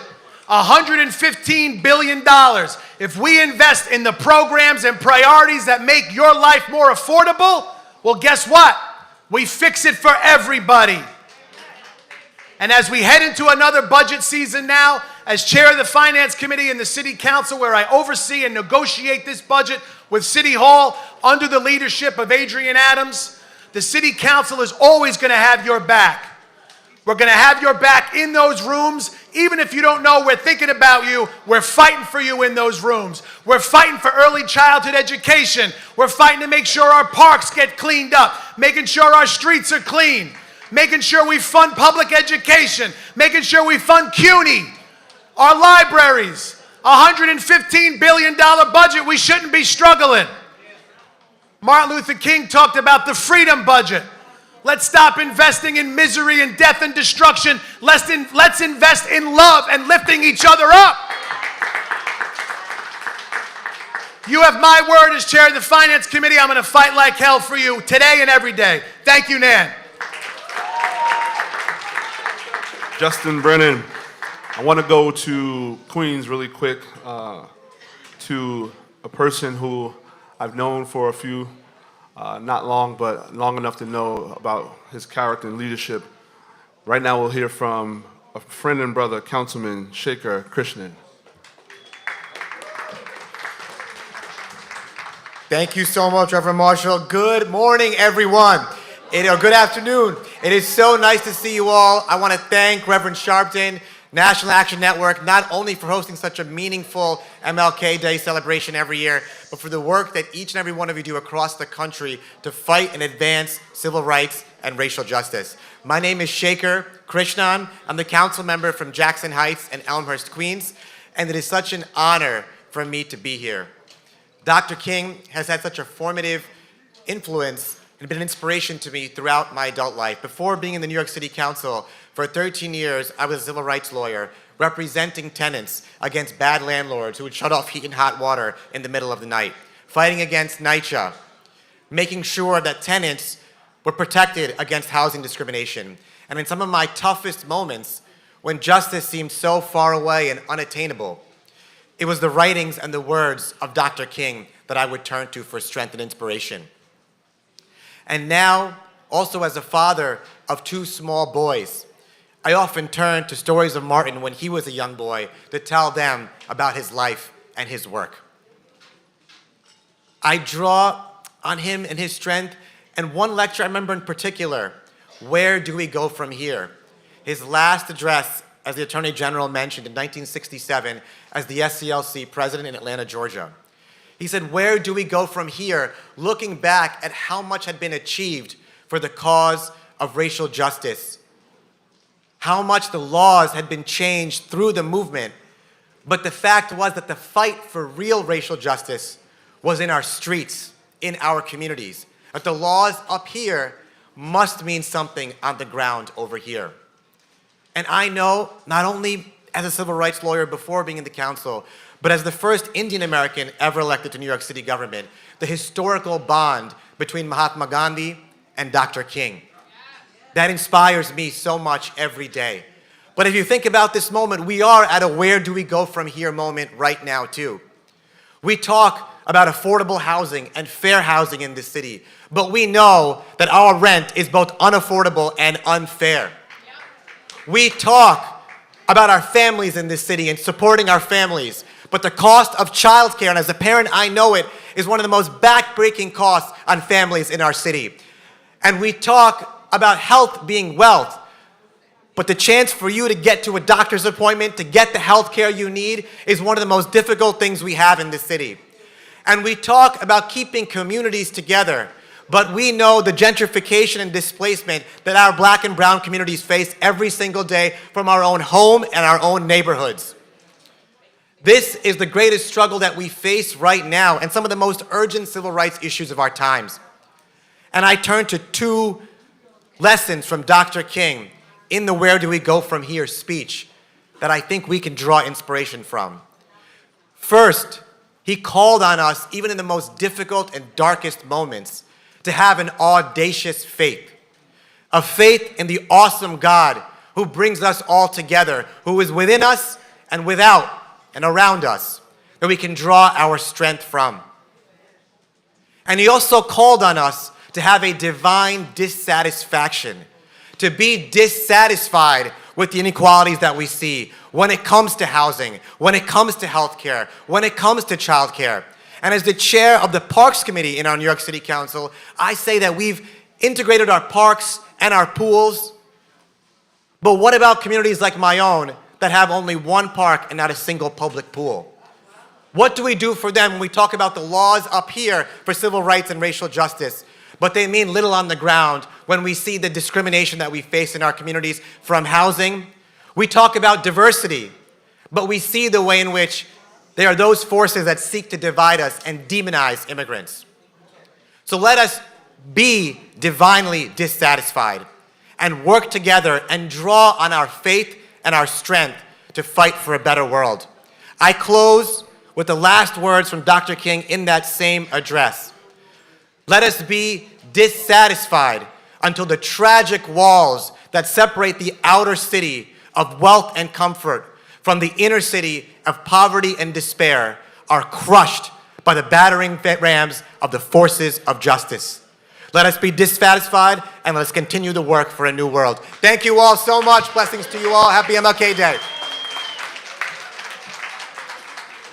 Thank you so much. We're on the express train. I want to go to Assemblymember Zorhan Mamdani. Good afternoon, everyone. Good afternoon, everyone. Good afternoon, Nan family. Thank you so much to Reverend Sharpton. Thank you so much to everyone who has helped put this together. You know, I want to tell you something that came to mind when Reverend Sharpton spoke about Stokely Carmichael. Took on a new name, Kwame Ture. My name is Zohran Kwame Mamdani. I share a middle name with him. And I think about the man that gave me that name, my father. I was born and raised in a country in East Africa called Uganda. In 1962, we won our independence. My father had just graduated from high school. And as a gift, the United States government gave the Ugandan government 23 scholarships. My father was given one of those scholarships. He came to the University of Pittsburgh to become an electrical engineer. And about 6 or 7 months into his time as a student, he heard the song, "Which Side Are You On? Which Side Are You On?" And it was members of the Student Nonviolent Coordinating Committee coming through the halls of that university, asking students to join them on the bus to Montgomery, Alabama. And so my father, who had never been to the United States in his life, he got up and he got on that bus. He went on that march. And like everyone else who was there, he was brutalized by the police. He spent a night in jail. And he got his one phone call. He called the Ugandan ambassador. And the ambassador said, "What are you doing in jail? We sent you to this country to study." He said, "We just won our freedom. They're fighting for theirs. It's the same struggle." That's what he told him. And that's what he taught me. And when I think about the Student Nonviolent Coordinating Committee, I think about them also as people that Dr. King listened to. And as we gather here to celebrate King Day and commemorate the 57th anniversary of Dr. King being stolen from us and assassinated, I think it is only right that we listen to Dr. King. And Dr. King said in 1961, call it democracy or call it democratic socialism, but there must be a better distribution of wealth across this country for every one of God's children. That's what he instructed us. And we know that without following his word, we are left with what we have today. Where we are in the richest city, in the richest country, in the history of the world, but the working class people who built it can't afford to still call it their home. And when we know that there's a struggle going on, it reminds me of the phrase that has been said, which is that when white America catches a cold, black America gets pneumonia. And I see that in the statistics, because we always talk about how difficult it is for childcare, for rent. From 2010 to 2019, we lost nearly 20% of black children and teenagers in this city. We lost nearly 20% of that population leaving this city because they could not afford this city. And so I stand here today committing to you as an assembly member and as someone who is striving to represent each and every one of you, that we must not only lift every voice, but lift every single New Yorker and ensure that we do those things through the kind of economic programs that Dr. King championed. That's why I believe we have to freeze the rent for more than 2 million New Yorkers. That's why I believe we must have universal childcare whether your baby is 6 weeks or 5 weeks of age. That's why I believe every New Yorker should be able to get on the bus whether or not they can find $2.90 or soon to be $3 in their pocket. That's why I believe those things, because I believe that we must honor Dr. King not only in his words, but in our actions. So thank you so much for having me today. May you have a blessed day. Assemblyman Mamdani, thank him so much. Right now we have coming down to our last three speakers. We want to go to Hell's Kitchen to Assemblymember Tony Simone. Thank you. Good afternoon, House of Justice. I'm Assemblymember Tony Simone. I represent the west side of Manhattan. I'm honored and humbled to be here with all of you. Thank you to the National Action Network. Thank you to Reverend Sharpton, to all of you that do the hard work and remind us why we're in public service. Dr. King's most widely known speech is undoubtedly "I Have a Dream," speech given 61 years ago. Not only did he fight for racial justice, but economic justice too. And we have not fulfilled that dream as of yet. At the Chicago Open Housing Movement in 1966, Dr. King spoke on the need for equal opportunity in housing.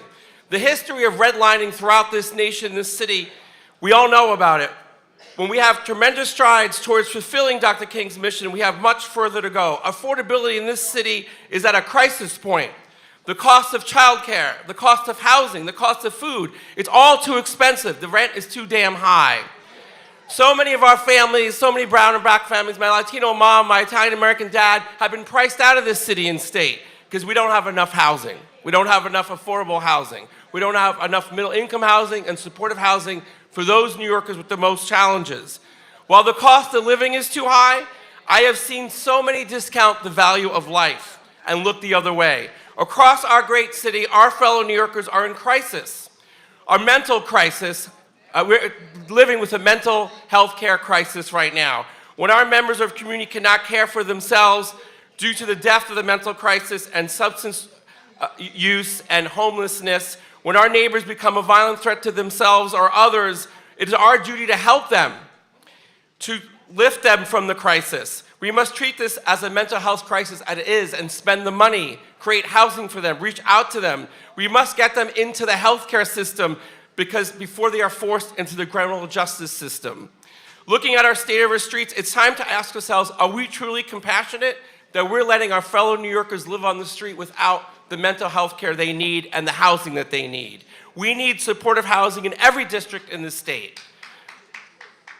Allowing a person to continue on this path is leaving them as a victim of their illness and in a constantly worsening state. That is not compassion. As I return to Albany with my great colleagues who have spoken before me, we must build housing for every New Yorker and every neighborhood so we're not priced out, so folks don't have to leave our great state. We must enact universal child care so families can afford to raise their kids in our great city. We also must provide free meals for everyone so there's not the stigma of when you go to school not be able to afford to feed yourselves. Our kids' bellies must be full so they can actually learn and thrive in every neighborhood in the city. Friends, as many in the room like myself have fear and anxiety about what's to come, about our future in the coming weeks and months, we know our values.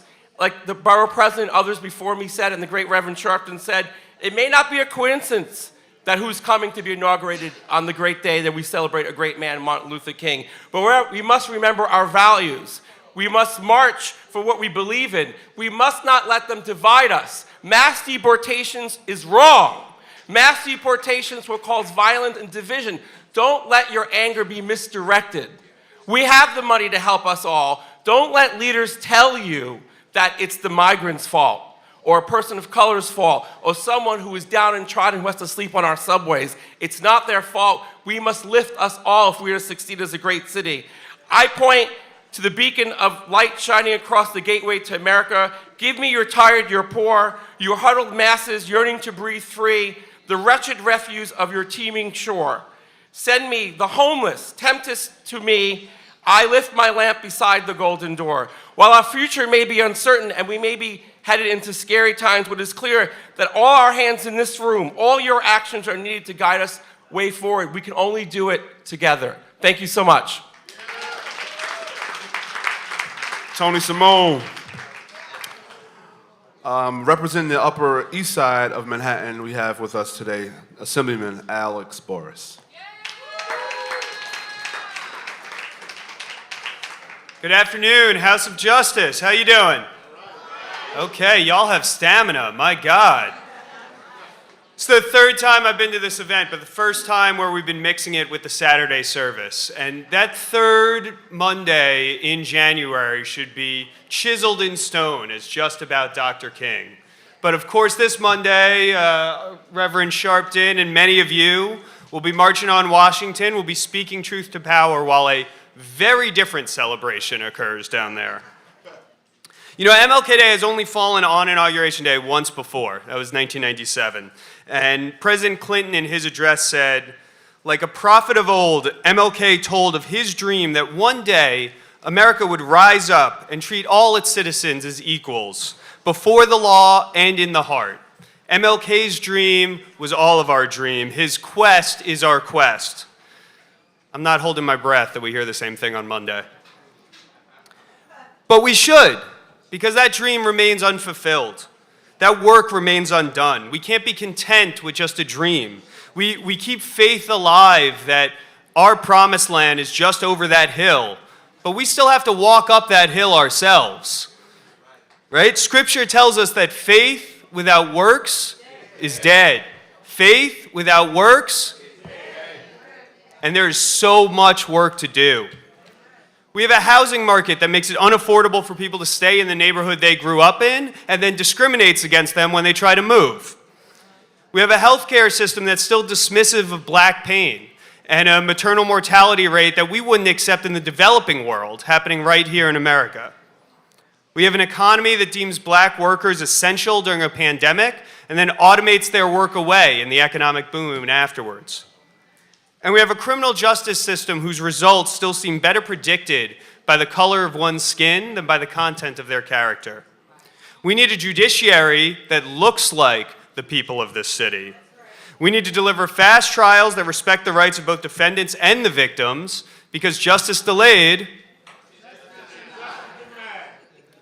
So while what we say today is important, what we do is far, far more important. And so I'm going to redouble my effort with all of you to bring about a city, state, and country that Dr. King would be proud of. We have great challenges coming. Let's not be naive about that. But no greater than what Dr. Martin Luther King faced in his time. If he faced that, we can face what's coming. And together, if we combine our faith and our works, and we're inspired by the strength of the ancestors, if we follow the guidance of the Reverend Doctor, then we shall overcome. Have a blessed day. Last but not least, we want to go across the bridge to our brother from the Bronx, representing the High Bridge section of the Bronx, our brother Assemblyman Landon Days.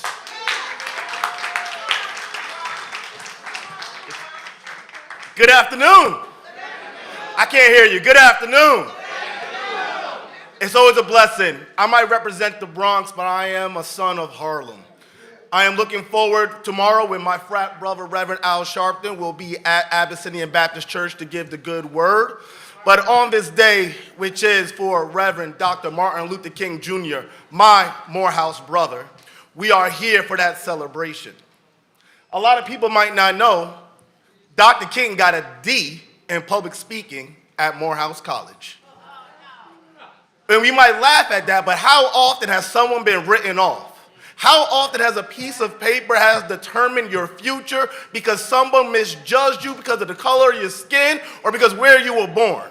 How many of those who look like us have been judged by someone who did not understand your circumstances? The reality is what Dr. King really did was giving people an understanding that they deserve to be seen. How many of y'all do not feel like you get seen by your elected officials? How many of y'all feel like you don't get heard by your elected officials? And how many know that many of them don't fight for you? The reality is what Dr. King changed was our ability to believe in the hope and what the future of our country can be. I want you to remember a very key number. I want you to say it with me. 1,025. I need you to say it louder. 1,025. This is why 1,025 matters to you. Most of us came from slavery. It took at least 10 generations for you to be here today. That means if not for 1,024 of your ancestors, you would not be sitting in your seat today. If one of them did not make it through the Middle Passage, you would not be here today. If one of your boats went to the different port and your great-great-great-grandmother and grandfather never met, you would not be here today. And the reason why that matters is because that means your number matters. You are here for a reason.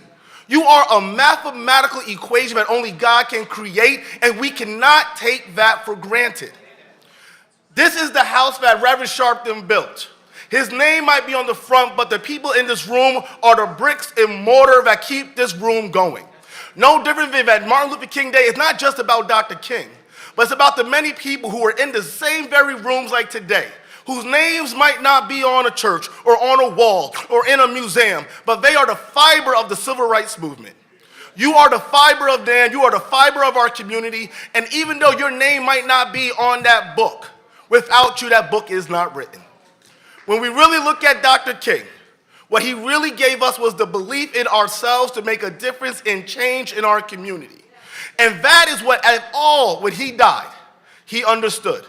If you go to the Civil Rights Museum in Memphis, Tennessee, and you look at that motel balcony, he could see that bullet coming.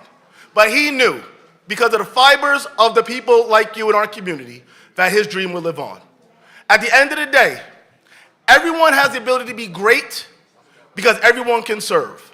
You don't need a college degree to serve. You do not need to know verbs and subjects agree. All you need is a heart full of grace and a soul full of love. Thank you so much. Enjoy your King Day. Thank you. Give it up for Reverend Landon Days. That brother knows what he's talking about. We are at the conclusion of our King Day Policy Forum. We thank all of the elected leaders. Can we give all the elected leaders a hand for coming? And most importantly, we want to thank all of you. Give yourselves a hand for staying. And